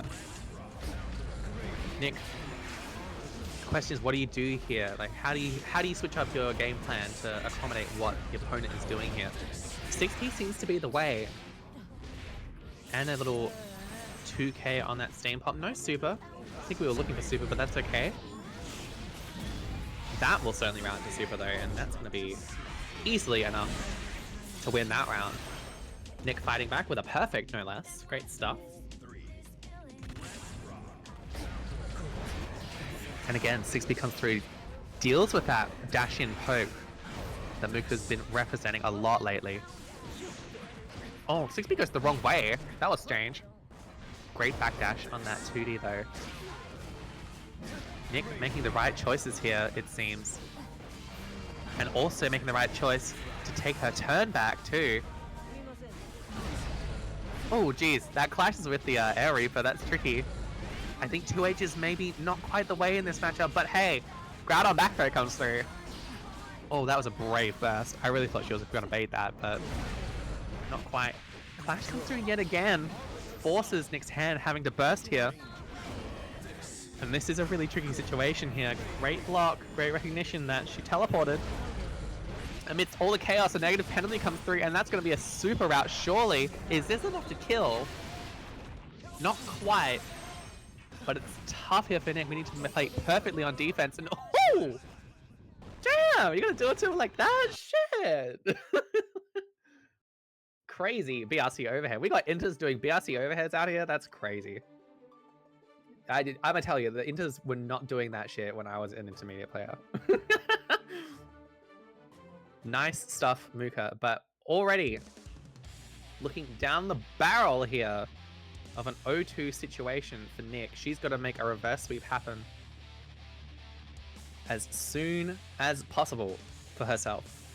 Can she do it? Well, I know she can. Will she do it? That's the question. Getting all the stars to align in the way you need them to for a reverse sweep is one of the most difficult things you can do in a bracket, but when it happens, it's pretty amazing.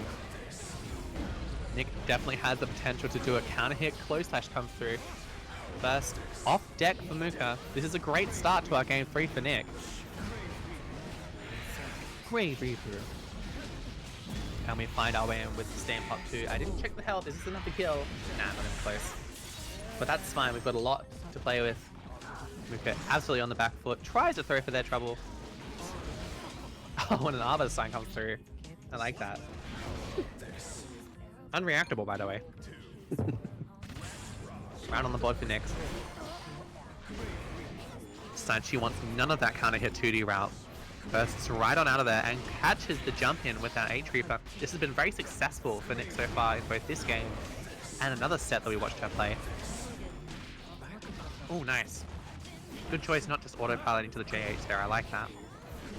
Instead, recognizing the situation that they will just fall straight into her hands for a back throw. And this is looking really strong here.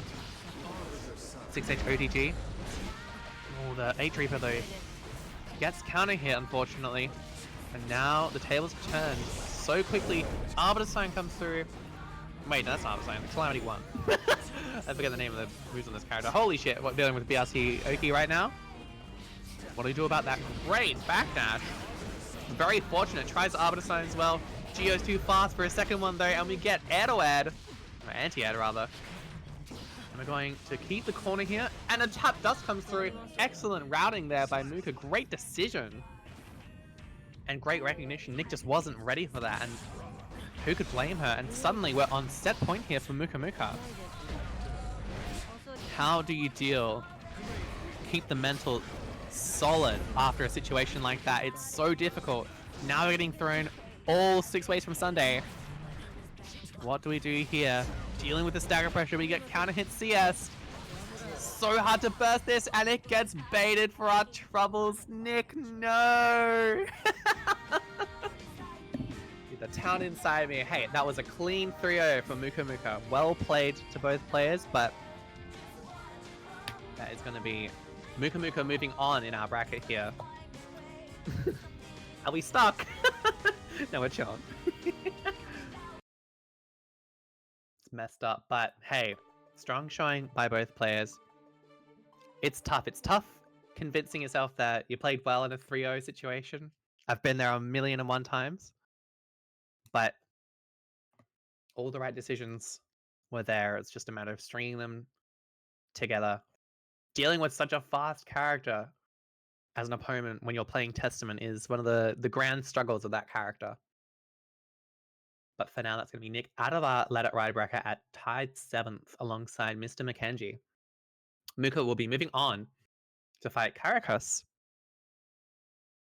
in loser semis. For now, we're going back to Violet and Dapperman. Dapperman having a really, really strong performance against Descent earlier on winner's side. Just barely missing out on the opportunity there to move on, but will their playstyle be enough to overcome Violet's equally as aggressive playstyle on this Bridget? Time will tell. Game 1 already underway. And I'm sure we're going to be in for an absolutely crazy set between these two players. It's already off to the races. Good conversions here from Violet.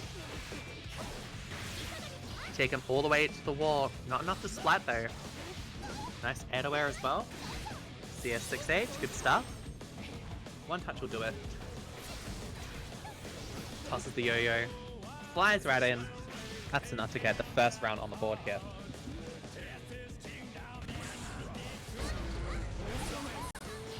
Good air aware. Forces the burst out on this round too.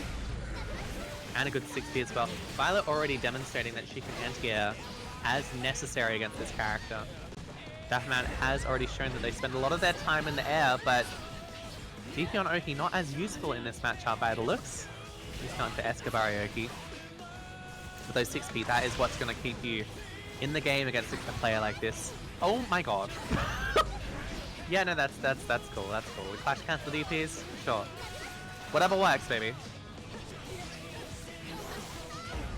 Okay. Not quite crash cancelling with any H Kabari there. She is letting them rip right now. It's working out for the most part, so I can't fully blame her for it. We're gonna build enough meter, but not quite routing enough. Dude, what am I looking at? I'm gonna just eat my Bulgogi. That's game one going to Violet. Shit.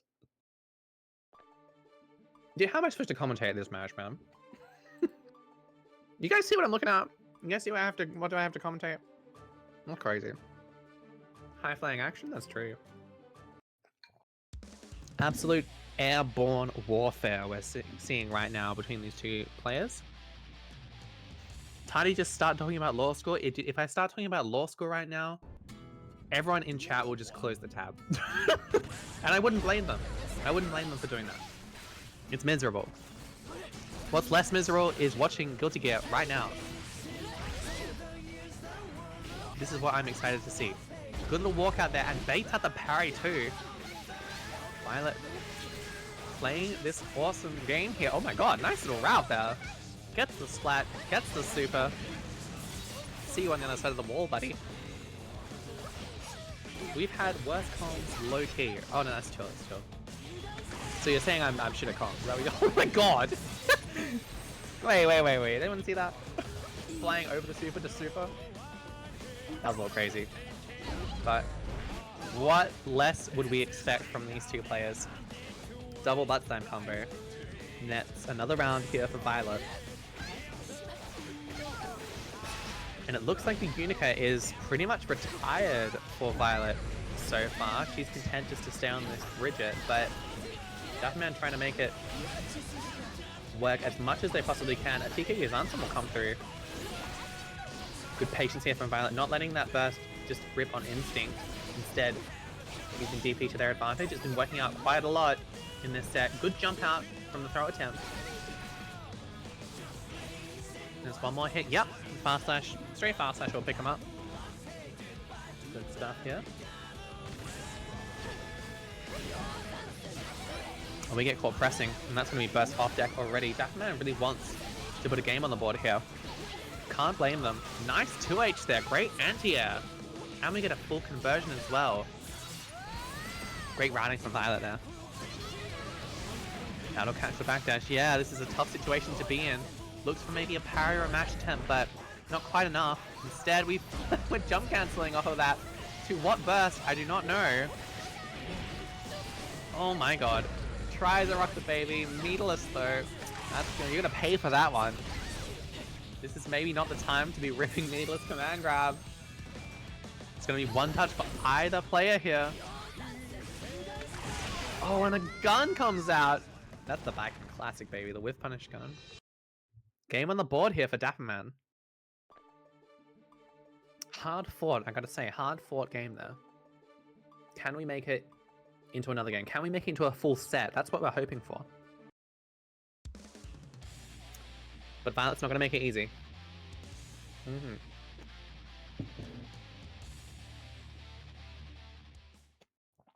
You would not have gone for RTB there, yeah, well, you lack the vision. Violet is we call it prophet in the industry. Nice counter hit to H. She has the vision. Like, listen, I'll go you. Alright, anyway.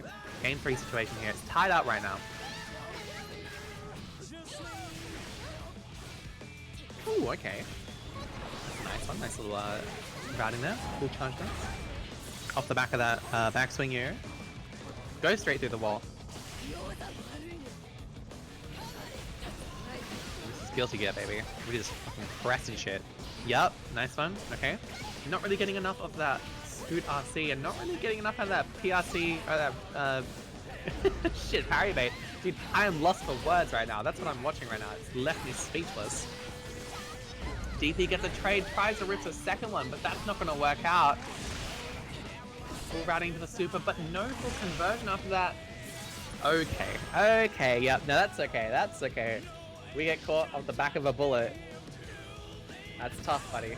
Daft Man fighting back, showing that they can press just as many buttons. These 2H anti-airs, they've been good so far, but just need to play, maybe just put our foot on the brakes just a little bit to make it really happen. Tie it all together. Our offense is good, it's true, but I think we're just a little too hasty to find some sort of opening. Daft Man is really not giving us much. He tumbles straight into the into the bullet, finds an air throw, and we're just ripping DP on Oki. Back and forth. Gets Rock the Baby.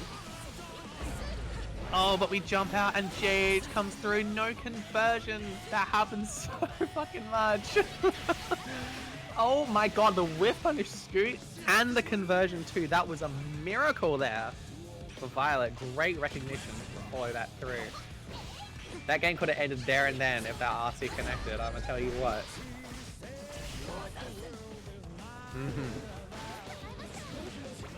Great back throw. Difficult situation when you get kinda hit CS. That's tough. Now what? Gets burst baited there. It's gonna be one more touch here. Kinda hit 6p. Is this enough? I don't think it's quite enough. Nope. Bridget damage, that's a little tough, but Roger comes down from the heavens, gets super. We're blocking though, but not enough for another needless. Rock the Baby. That is 2-1 going to Violet. She claws that game back from the brink of defeat, by the way. Convincing stuff. Good stuff.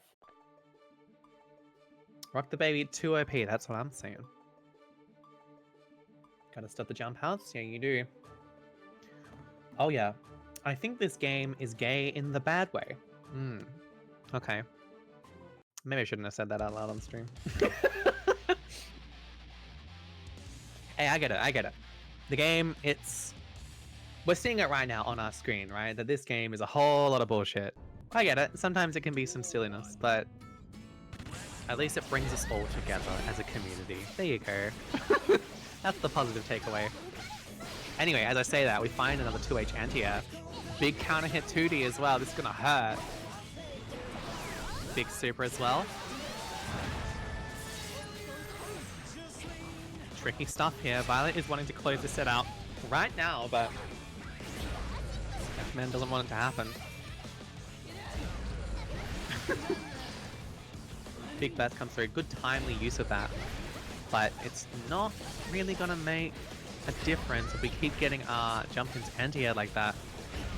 I think we also have to be a bit more conscientious about baiting out these DPs because Violet has just been shredding that button over and over, and already it's set point here for her. Okay. Yeah, no, that's cool, that's cool. There it is again. Daft Man is not really dealing with this the way that they need to.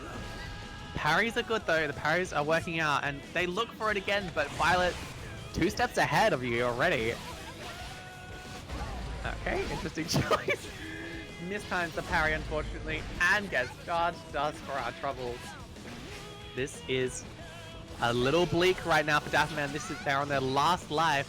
Just getting DP'd on block string. So tough to deal with, and yep, the umpteenth DP is the last.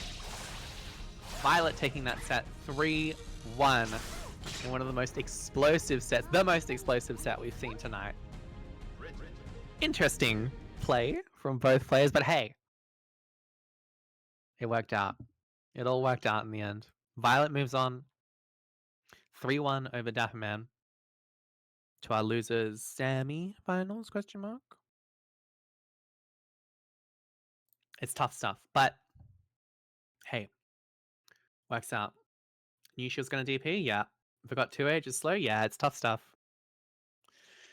Tough stuff dealing with an opponent who knows when to time their DPs, but it's tough out here. Great performance tonight, though, from Dapperman. Ends up at 5th place in our Let It Ride. Meanwhile, moving straight on to our next match here, that's Karakas against Muka Muka. Muka Muka off the back of a win against a fan favorite Testament main. Can she turn it into a win against the fan favorite Potemkin main?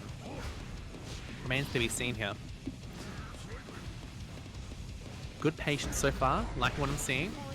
Gets caught with the counter hit 2D and our burst gets baited.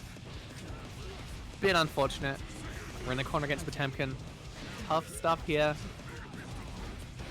I'd say we let this round pretty much go. Yeah, there it goes. I'm gonna focus on our next round. How about that? Always know she's gonna DP, just don't bait it. True.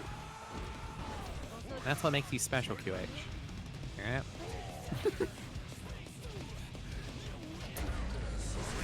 Nice little dancing around in neutral here. A counter hit fast slash does force out the burst from Kiritos, but a dash up counter hit as well. Swings the momentum straight into Muka Muka's corner here. What can we do with it? BRC pressure as well.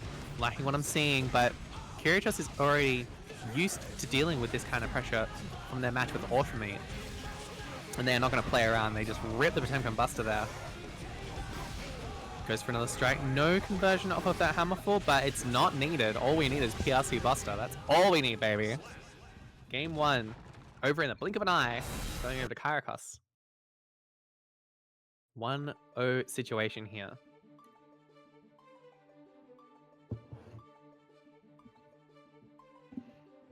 It's tricky. Potemkin's one of those characters, right?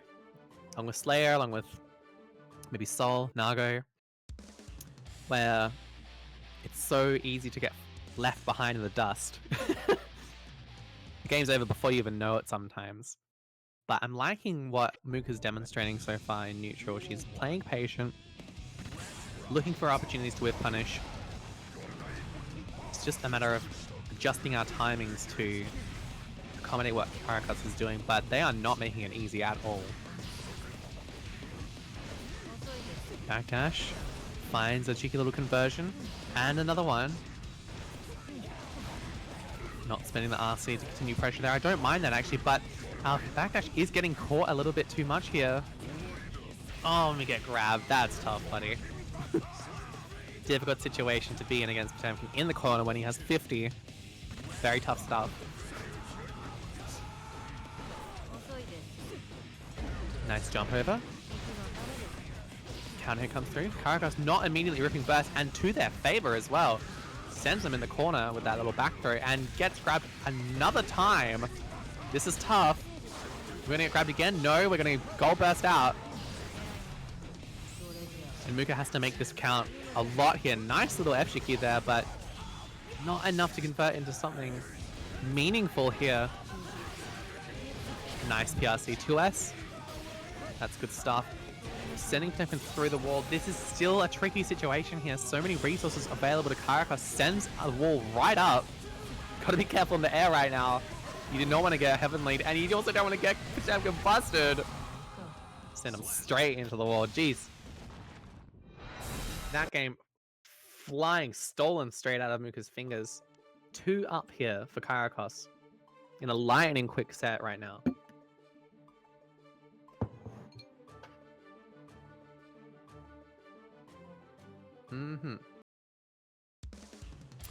So, how do we adapt here? What do we do? It's tricky. Karakas, very active player in neutral.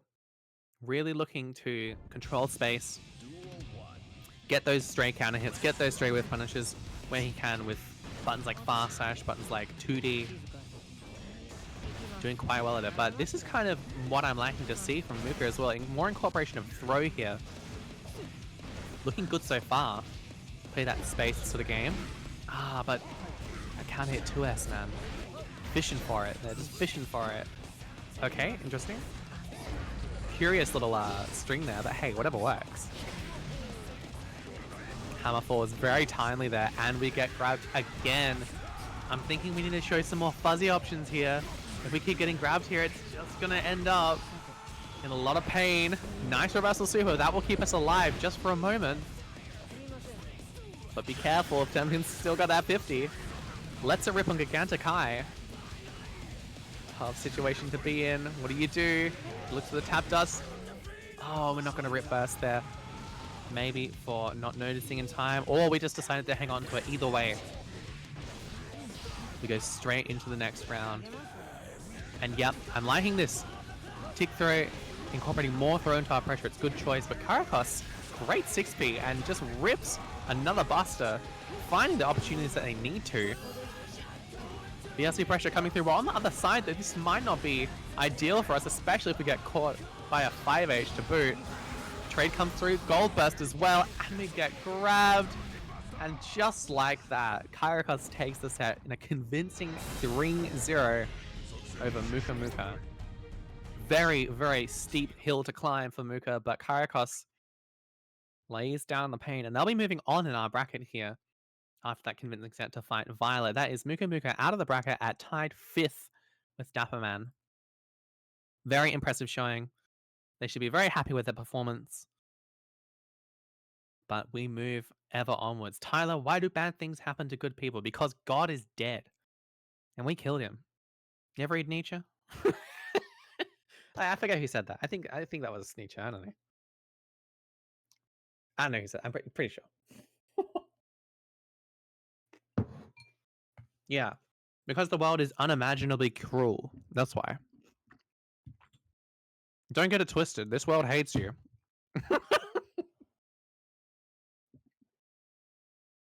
Not sure that's Nietzsche. It is. Look it up. Read a book. No winners finals as one player had to DQ. That's a shame. That's tough. Wait, winners finals? We've done winners finals. You mean losers finals? Well, either way. What we are going to watch is this set right here. Karakos, repeat performance here against Violet. On stage yet again.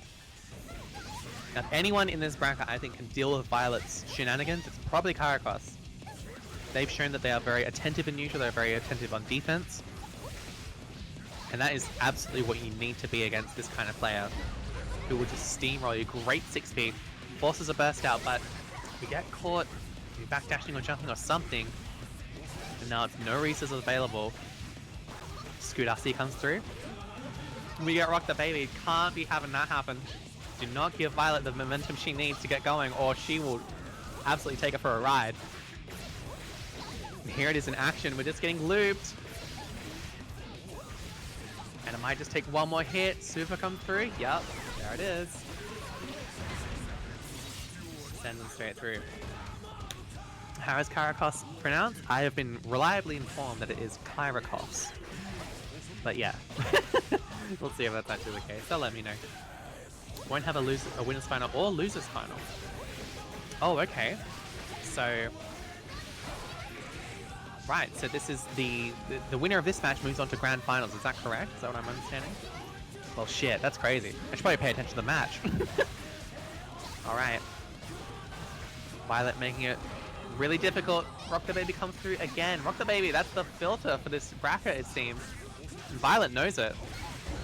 She will just rip that any day of the week. Nice safe jab comes through. That is the stuff that we need to see out of Karakos here. We need to see safer play and also opportunistic play just like that. Charge dust routing as well. Straight into that heat knuckle.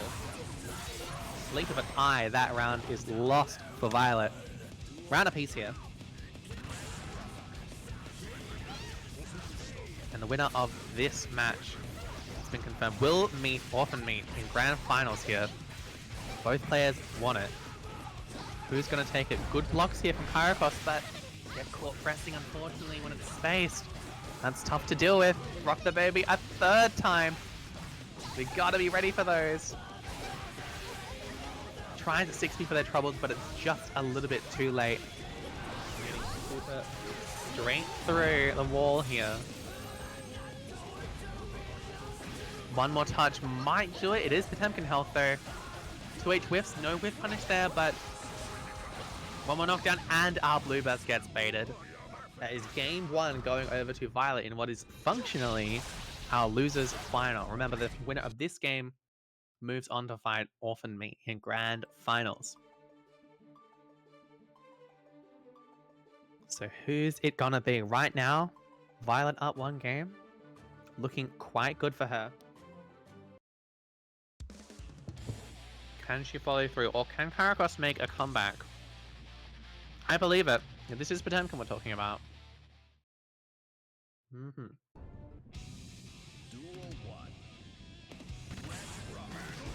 Game 2.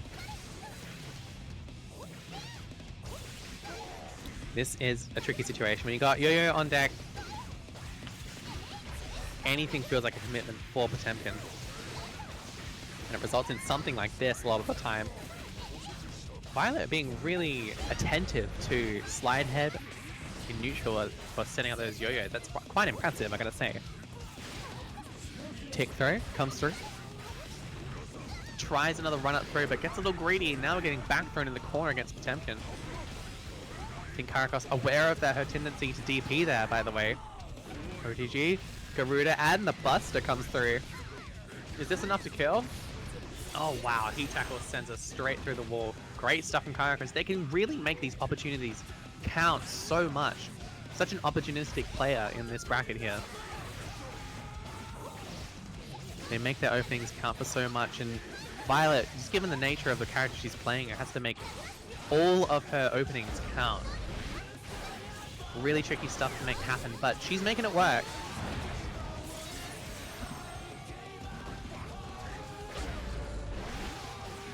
Good counter hit comes through, backdashing on the throw. Super comes through. Don't think this set actually kills here, but it's all up to one more hit here. That'll do it. And it's a perfect round for Violet. Karakos didn't get an opportunity to speak their mind there. They might in this round 3 here. Can we make it happen? Clearly they are paying a lot of attention. Karakos paying a lot of attention in neutral to the spacing on Violet's buttons and her tendencies to fly straight on in. But Violet's making it work. To her advantage, forces the burst out. This is a good state to be in, but now you're dealing with a knockdown situation. Nothing a bit of patience can't handle. Nice flick on that fly in there. Decides the burst is not worth it to hang on to, and we get Heavenly finds nothing. Great 6B comes through. Garuda as well. Don't recognize that we can grab there, but that's nothing a PRC Buster can't solve. Game on the board here for Karakos in our losers final match.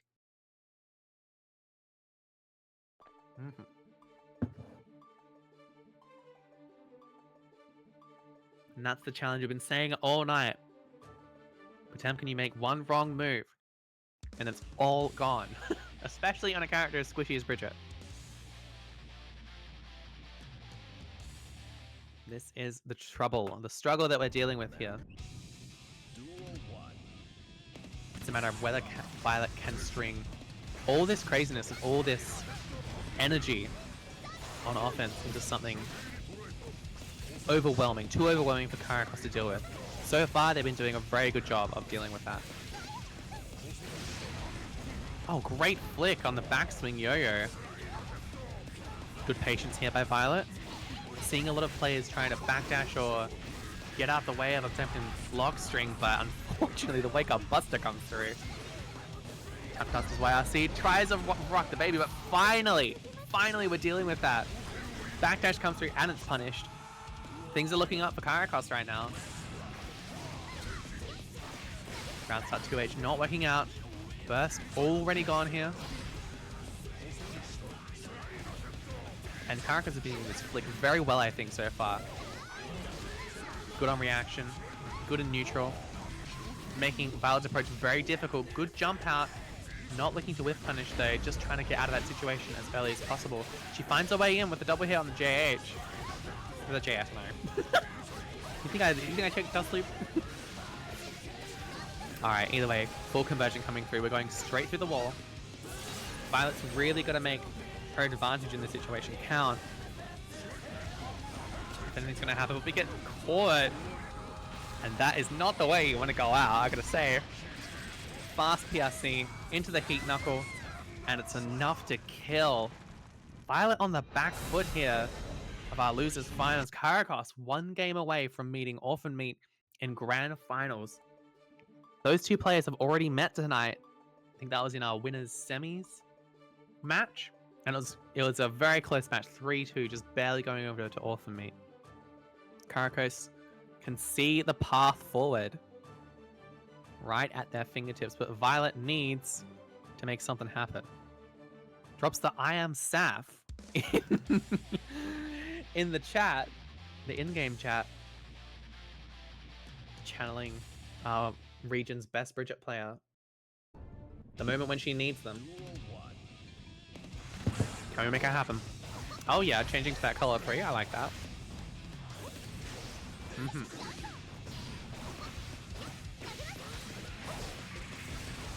Already it's looking out to be like the color change is actually very helpful here. Pressure already kicking off in our game 4 here. Violet needs 2 games to win. And that is quite a lot to ask against Potemkin Health as Bridget, I gotta say, but she can make it happen, she can do it. Scoot RC is a great way forward of that. Another positive bonus situation here for Violet. Looking good so far, but it's just a matter of making sure those mistakes don't end up with you getting grabbed like that. Don't let it be you. Gold Burst is blocked though with a safe jab, but nothing Scoot RC can't make happen for you. Unfortunately, no full conversion. But we find our way in with the low. That's a good choice. Fortunate there. That could have been disastrous. But we make it work in the end. Precision is the name of the game here. Violet is capable of playing very precise with her strings and her choices in neutral, but you need so much of it so consistently against this character. Or else you risk losing it all. Burst is taken away though. Super whiff punish comes through so that Slide Head can't be acted upon. Good choice there. And the jump over as well. We find our knockdown. Get these loops going. YRC comes through. Violet in a good position here. Scoot RC a 3rd time. We're not ready to throw punish that though. Violet comes through with her own throw, and this is very close to a win here, and yep, that'll do it. The stray Scoot will come through, and that'll be enough to convert into the kill. That is 2 games apiece here, tied up between Violet and Kyrakos. Tense situation right now. Could go either way. Violet seeming to have made the right adaptations to all of Karakos' defense and pressure and neutral. It's good stuff so far. It's just a matter of not getting grabbed. That's what it kind of boils down to right now. If she can avoid the command grabs, she's already shown that on offense she's too overwhelming to deal with. It's just a matter of when you're in that situation, avoiding the very thing that will cause your downfall. Game 5 here in our losers final match between Violet and Kyrakos. Round start Potemkin Buster, not even Kara. Not going to be the way forward here for Kyrakos. Violet happily taking burst off of that.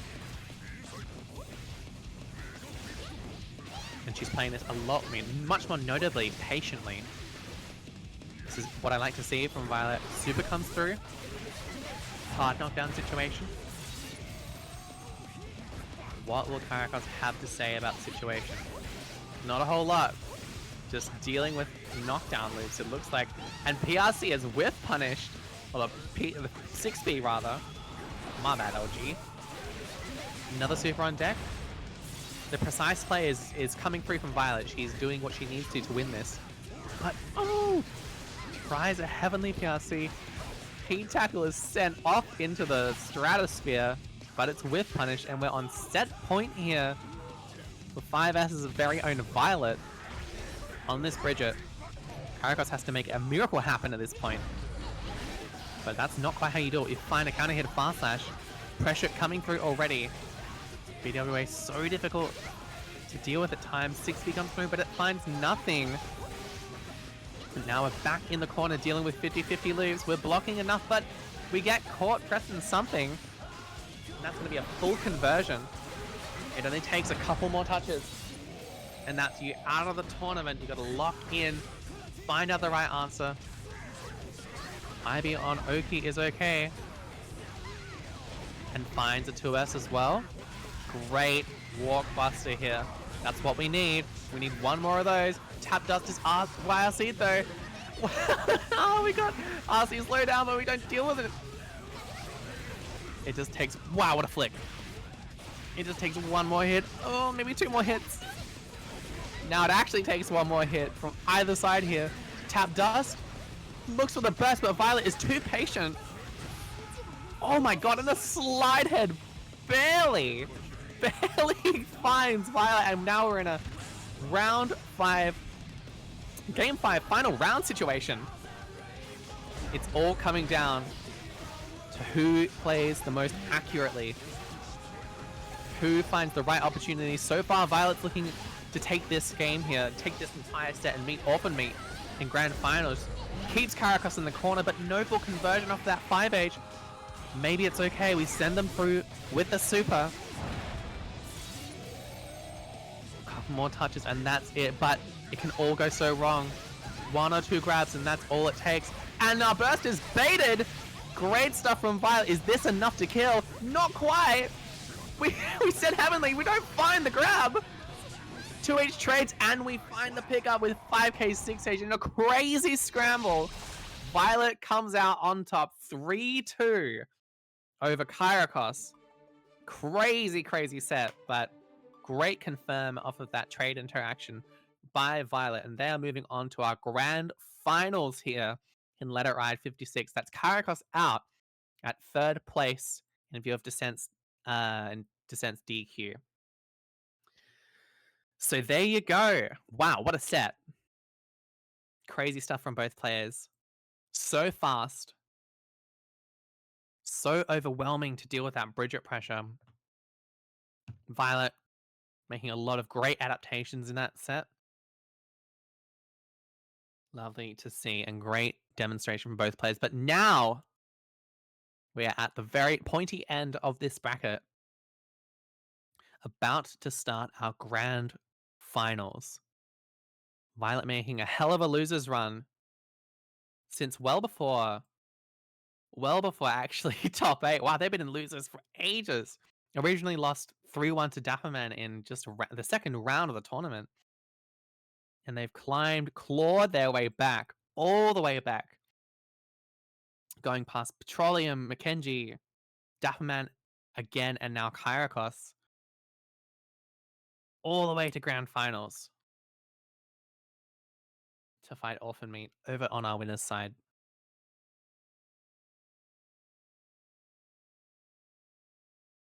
Highly anticipated match. These two are quite good friends, as I understand as well.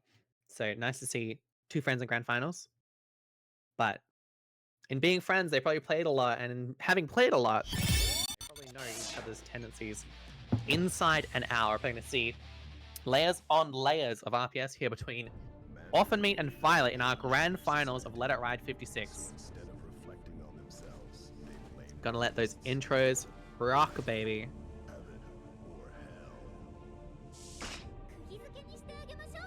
This color change, by the way, the Saf homage, wiped out to Violet's favor. She's still repping that color 3 Bridget. She might need it against Orphan. Here we go. Grand finals on screen between Orphan Meat and Violet. What's the round start? Here we go. Orphan Meat already on the offensive here. Jumps in the corner. Violet bursts to keep that. Don't disagree, but our backdash is caught already. Here we go. Back in another corner. Other side here. And these are those layers at play. Violet not actually playing super impulsively as we might have seen them do earlier. Surely that's by design. They've played together so much in their time playing this game, and Violet finding those loops as well. And the taunt comes through. Damn! Alright, see you later. Super as well. That's cold. That's cold. And it's enough to kill as well. Holy. Explosive start to our grand finals here. Round 2. Violet's confidence up already, but a big counter hit 60 comes through. Converts with the Wild Assault. Sends you straight on. Gio's going to have 50 meter very shortly. But a great conversion as well, back to back. Often being very patient with what they do on the way down there, but they get caught by a counter hit. 2S has to burst. 100 meter on deck, how are they going to use it? Nice DP there. Oh, but stuffed the approach there with that 2K. No conversion after the spiral arrow. Looks for a burst, doesn't find it. Violet, plenty patient. Great choice of DP as well. And now we're dealing with this BRC pressure. Back in the corner against Bridget. Gets caught by the 6H, but it's not enough. Oh my god, and our burst is baited as well. Not quite enough to convert into a full kill though. Backdash after backdash. Tries rock the baby, but often we've seen that one before. And barely clings onto life in this game 1 situation. Where to from here? Round a piece. What can we do? Good blocks there, recognizing overhead approach here. Now you're back in the corner. Oh, and a good conversion as well. Straight into the super. This is tough stuff here. We've got 50 to work with, maybe for YSC, maybe for Deflect Shield. What can we do? It's PRC, that's the choice. And a BWA as well. Throw. Build up as much momentum as we can here. We get caught standing though. Oh, big spiral arrow comes through, but it's not quite enough to convert at that range, unfortunately. A lot of straight hits coming through, but not really eventuating. That'll do though. Big counter hit 60 comes through. There's a lot of straight hits coming through which aren't being confirmed on, but it's not that bad. It's not that bad a situation. Often makes it happen. Now they are 1 game up in this grand final situation. They only need 2 to win this entire bracket.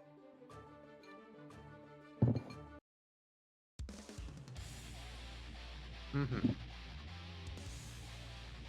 yes, any Victorian players, by the way, in our chat right now, or anyone who feels like coming to a Victorian fighting game local, and Tiku is running Vis-a-Vis for the first time on June 15th. Come along, we've done a place in Strive. Awesome Exit, awesome Street Fighter. For now though, game 2 in this grand finals. Orphan Meat, pretty convincing in that game 1. Nice jump in there. Gets caught with that DP. Violet really recognizing when to use that DP and best to her advantage. Out of her burst bait, tries some funky BRC stuff. And whiff punishes the spiral arrow as well. Oh, we get pack thrown.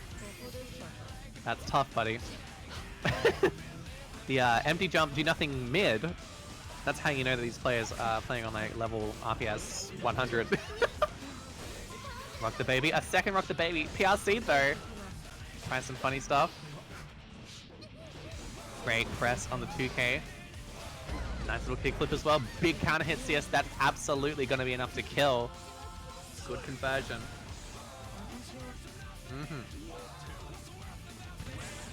Round up here for Orphan.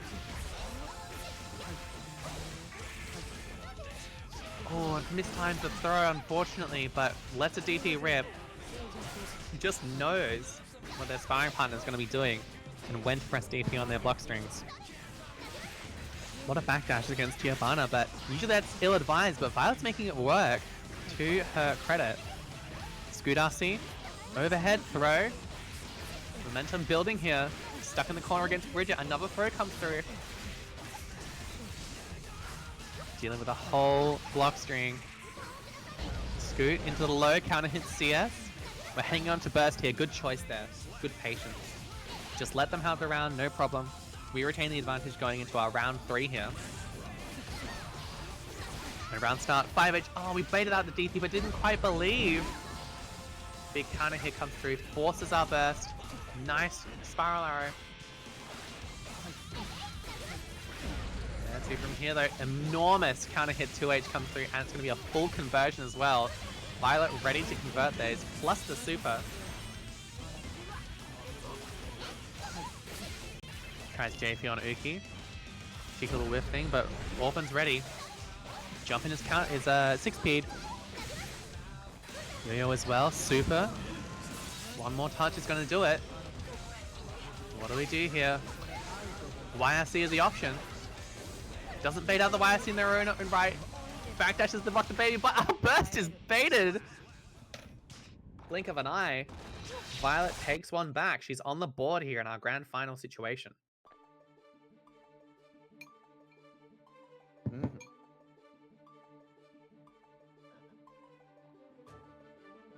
Did I know we play each other daily? Yeah, I'd believe that. I didn't know that though. Don't know why Spiral Arrow is in this matchup. I don't know either. I think it's a button she can press, actually.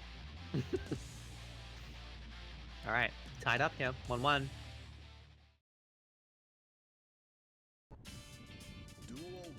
It's tricky to commentate something like this since, like we keep saying, these players know each other's habits so well. But it's looking like the stagger pressure from Violet is working out currently.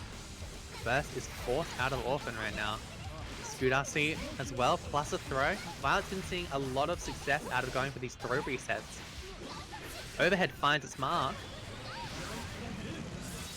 And right now the momentum is all Violet's to play with. Backdash is caught as well. That's tough. That's a perfect round in our game 3 here. Tries to stray rock the baby. Not gonna find it. If you're gonna get the sillies out, now is the time. But looking pretty strong here for Orphan. Stagger pressure. Constantly dealing with that nice space 5H. Causes her to drop the burst. But 2K2D is dealt with. Back throw as well. Big combo there. Nice conversion from Orphan, just securing that one. Round a piece here. Scoot comes through. Oh, but we get caught by the very last tick of it. We get aired away as well by the roll. Good lord. Dealing with these 50-50s, it's so tricky when you're under pressure here. BRC out to avoid that 5k. How do you approach? Spiral Arrow is one way of doing it. We got meter to play with here. Can we make it count? YRC comes through very timely. More and more pressure piling on here. Violet wants to put a second game on the board, but these blocks are great from Orphan Meat. Big counter hit 5H comes through. This is 100 meter on deck. Surely we can make this kill. No! It's not enough. Tap does RC though. That will absolutely secure it. Although we missed the kill on that extension, we do find it. In the end, that's 2 games for Orphan Meat. All they need is one more game and they will have won. How many Let It Rise have this guy won? Quite a couple at this rate, I'm pretty sure. At least, I'm going to say 2. Looking to make a 3rd or a 4th, perhaps a 5th, I don't know. A 5th bracket win here. Violet has a big task ahead of her. 2 games in a row and then a reset to boot. That's a huge ask of any player at any skill level, and unfortunately our burst gets faded to kick us off. That is tough to deal with. But it didn't really eventuate into anything. It's no big deal. Nice jab from Orphan Meat. Dealing with Violet's stagger pressure. Good adaptation. More BRC pressure. We're in that Yo-Yo. Nice 6p though. Good conversion with the Wild Assault too.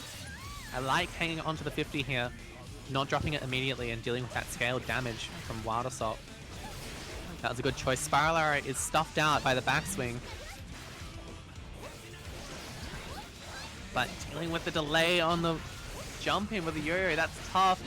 JD finds his mark. Not giving any time to burst here. Straight into the super.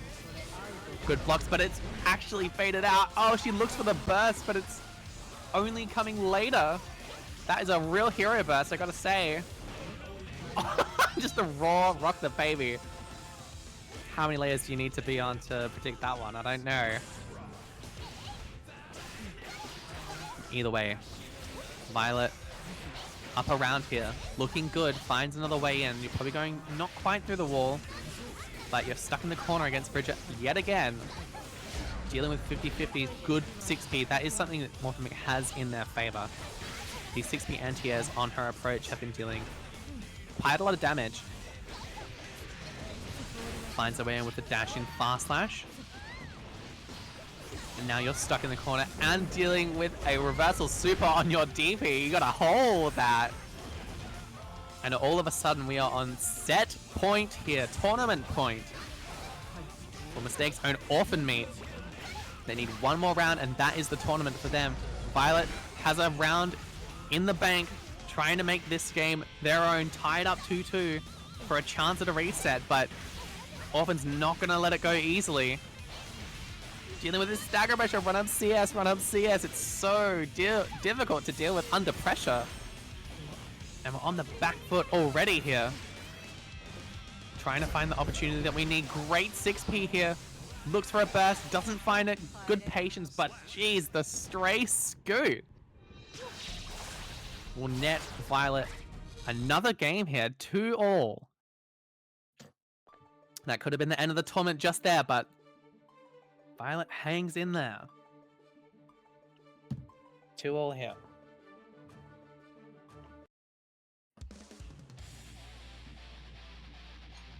Now this is the real deciding game here. Whether we go onto a reset situation, Violet is pining for that, or whether Orphan takes the tournament right here and now. What's it gonna be? Violet already has Orphan in the corner, already forcing burst out. Playing a bit of nooch. Like what I'm seeing, BWA comes through. Good blocks here. Oh, but we finally get caught out with that overhead. Just barely coming through. Violet finds a way in, and one of them's gonna find their mark eventually. And we get caught backdashing too. Good blocks, good blocks. But it's so difficult, even after all this FDing, finding when to take our turn back, and then it just gets backdashed and 6p for our trouble. Violet is on reset point all of a sudden with a perfect. Impressive stuff from her. Orphan's really got to lock in right now, and this is not how you do it. Looking like they're going straight to a reset. Unless a miracle happens here, but Violet is just pedal to the metal right now. Rock the Baby comes through. Your 2 mental stack to deal with me. Air Rock the Baby as well gets jabbed out, fortunately for Orphan, and this is the opportunity that he needs. He needs to ride this momentum as far as it will take him. But that is a difficult order, and a deflect shield gets thrown. Is just one more touch and we'll be in the reset situation. 6p comes through.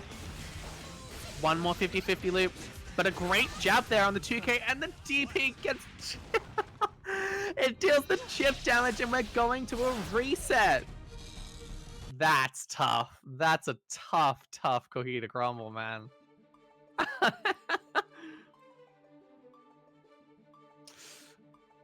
That's brutal. Violet bringing it all the way from round 2 losers to a grand finals reset situation. What a run from her so far. But the job is not over yet. Both of these players wanting the victory. We are now in our reset, grand finals reset situation. 0-0. Both these players want it. Who's gonna take it? Could be either huge counter hit 2H comes through. Resources already gone for both players. Excellent spacing on that spiral arrow, by the way. Violet looking pretty unstoppable so far, I gotta say. Can Orphanmeat adapt, find the opportunities, find the openings that he needs to get out of this pressure for one thing and then run his own for another. It's so tough though. Violet with that 50 just about to be built. There it is. 6P gets whiff punish. That's tough. And we're going through the wall. What's it gonna be? Yo-yo toss. Oh, and a great tap dust into the RC. That's absolutely gonna secure that round. Round 2 here.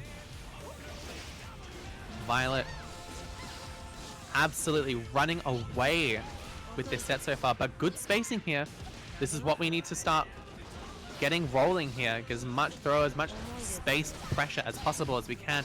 And we're gonna bait the DP. We've got to be ready to block those. Violet steals her turn back almost by way of a miracle. We're back in the corner, and wow, what a whiff punish. Excellent recognition. That's more of those layers between these two players that we're seeing, but geez, great super as well. Often wanting this round really quite badly. Great 6P on the approach as well. That's a round apiece. If Orphan can take this to the first game of our reset, and I think they could probably ride the momentum straight to a victory, but Violet really is making this extremely difficult. BWA Yo-Yo into the throw. Keep them in the corner. Keep running these 50-50s. Eventually one will work out. And it's not looking good for Orphan here. Violet running away with this set. Great 6PRC. Send them all the way over. Might need one more touch here. YRC very timely there. Very fortunate as well. Spiral arrow pressure. And the DP is baited. Finally, one of those actually works out here. And we're stuck in the corner, but a 2K2D into the scoot. Violet not afraid to just press on Wake Up, and they take the lead in this Grand Finals reset. 1-0.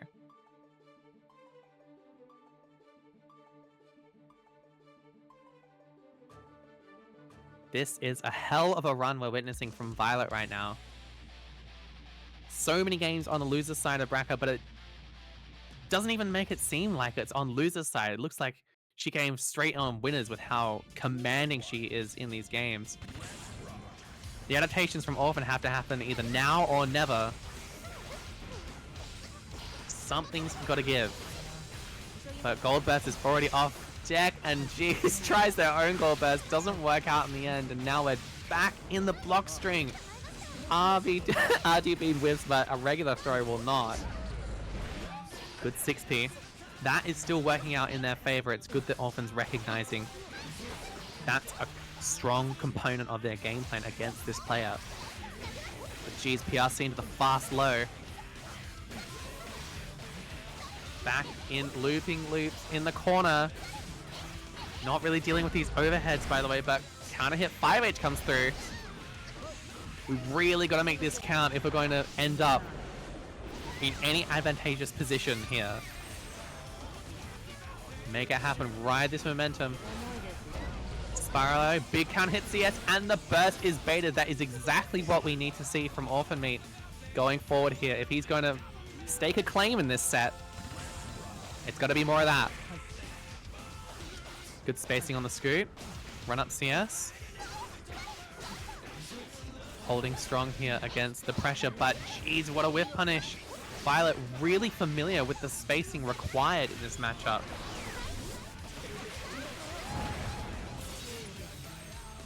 And it's so back and forth here. Stuck in the corner, Scoot RC. Low finds its way in. Into the conversion, super not coming through. But there it is. That'll do the job. Duel 3 here. This is game 2 of our Grand Finals reset. Violet takes this, then all she needs is one more game on the board and she'll have taken Let It Ride 56. But both players so locked in right now. so familiar with each other's game plan. Orphan strikes first in this next round. And it's looking good. We've taken the corner as well. Great press from Violet. Very timely there. But just as good as 6 feet and a good confirm into the super as well. What do we do about it? We BRC backward. 16 is just a little bit late. YRC so brave there, not baited out. Pressure kept up, counter hit to us, not going to result in much. Good choice not bursting that, I agree. But a little BRC, fast BRC, what was that? Trying to make something happen. Now we're maybe in a poorer situation than we would have liked. 50 meter on deck, and we're back dealing with the loops again. Gotta be such precise play from here on out. Oh, but a back throw comes through. Brave choice from Orphan nets them their first game in this reset. Absolutely necessary risk that they undertook there. First time they showed something like that, and it worked out. It's one game apiece in this reset.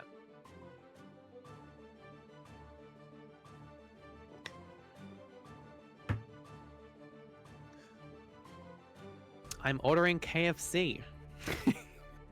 What are you ordering, Chloe? What's your order? I could kill some original recipe right now.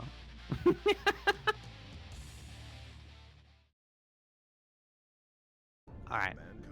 Game 3. Grand final reset. Chicken? Yeah, I feel you, man. Alright. Back into it. And these players are not letting the commentators take a single breath. That's okay.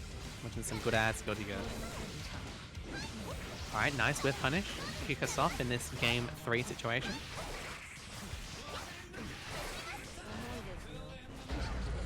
Good scoot break, but doesn't end up mattering too much. We get our conversion. Thrown in the corner. Another throw to boot. Dealing with 100 meter here. BRC, great jab. Now we're back in the blender. Oh my god, it's such a timely burst there from Violet. Rips the super. Tries to find some opportunity with it. Gets a throw reset. This is looking dire. Will the super whiff? Yes, it will after the double jump, so we have to PRC that. Oh, just barely not enough to kill off that 214S. Great FD not allowing the chip to kill there, and what a 6B.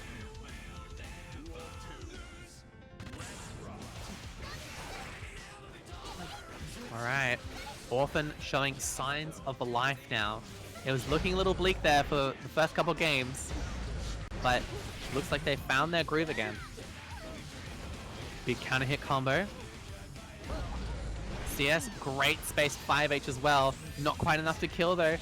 BRC pressure will come through, and that is going to be enough. Orphan Meat 2-1 over Violet right now. The momentum has swung back in their favor. And this is it. All they need is one more game. And that will take them to another Let It Ride victory. Is Violet going to let it happen? She's got 2 games to win.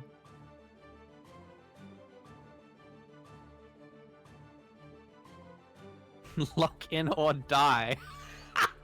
Yeah, that's what I'm saying. Lock the fuck in right now.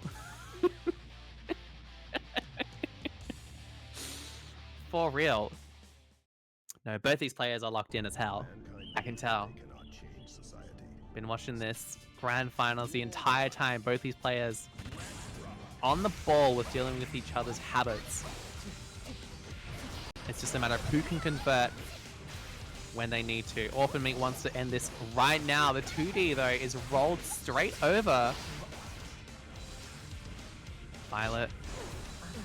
Again, another 2 games to win if she wants to take one of her first victories for Let It Ride. I'm not sure. I feel like she's won it before. Anyway. It's one of these 2. Look at them both so patient right now. very aware of each other's options. Great little run-up throw there, and a BRC mix will come through, send them a message, and already Often Me is now on tournament point here in the Grand Finals reset. Can he convert into a full win? Or is Violet going to find that flash of inspiration, that momentum that she works so well with? That's really the question here. So far, it's looking good. More BRC pressure coming through. Good 6p trade. That's fortunate. That works out. We find our opening with the 2S as well. Tries to find a burst again. BRC not really working out that time. Oh, and the throw whiffs, but we're not in time to punish it. Instead, we give up our own burst, and geez, what an air to air, but no real conversion. What can we do here? Kickflip comes through, and a conversion to boot. Is this gonna be it? Is this enough? Just one more hit will do it for Often Me, and that might just very well do it. It's not enough to convert, but the walk back 5H will, and that is it. Often Me, Mystake's very own Geo player, takes Let It Ride number 56 over Violet in our Grand Finals reset. Excellent play from both players. Very exciting. They clearly know each other's gameplay inside and out, but after a couple swings back and forth, it's Orphan who takes the win. And there you have it. Violet with a hell of a losers run, though. Crazy, crazy losers run all the way from round 2. Originally losing to Dapper Man, but finding her way, clawing her way past Petroleum, Kenji, Kairakos. Almost made it over Orphan Me, but in the end, the Geo player takes another victory. And that's gonna be it, ladies and gentlemen. Thank you so much for tuning in. I've been Tartarus with my co-commentator Tartarus. Ah, shit, I made myself laugh. And I am probably not gonna be commentating ever again. So yeah, hold that. Yeah, we're rating Orphan Me, by the way.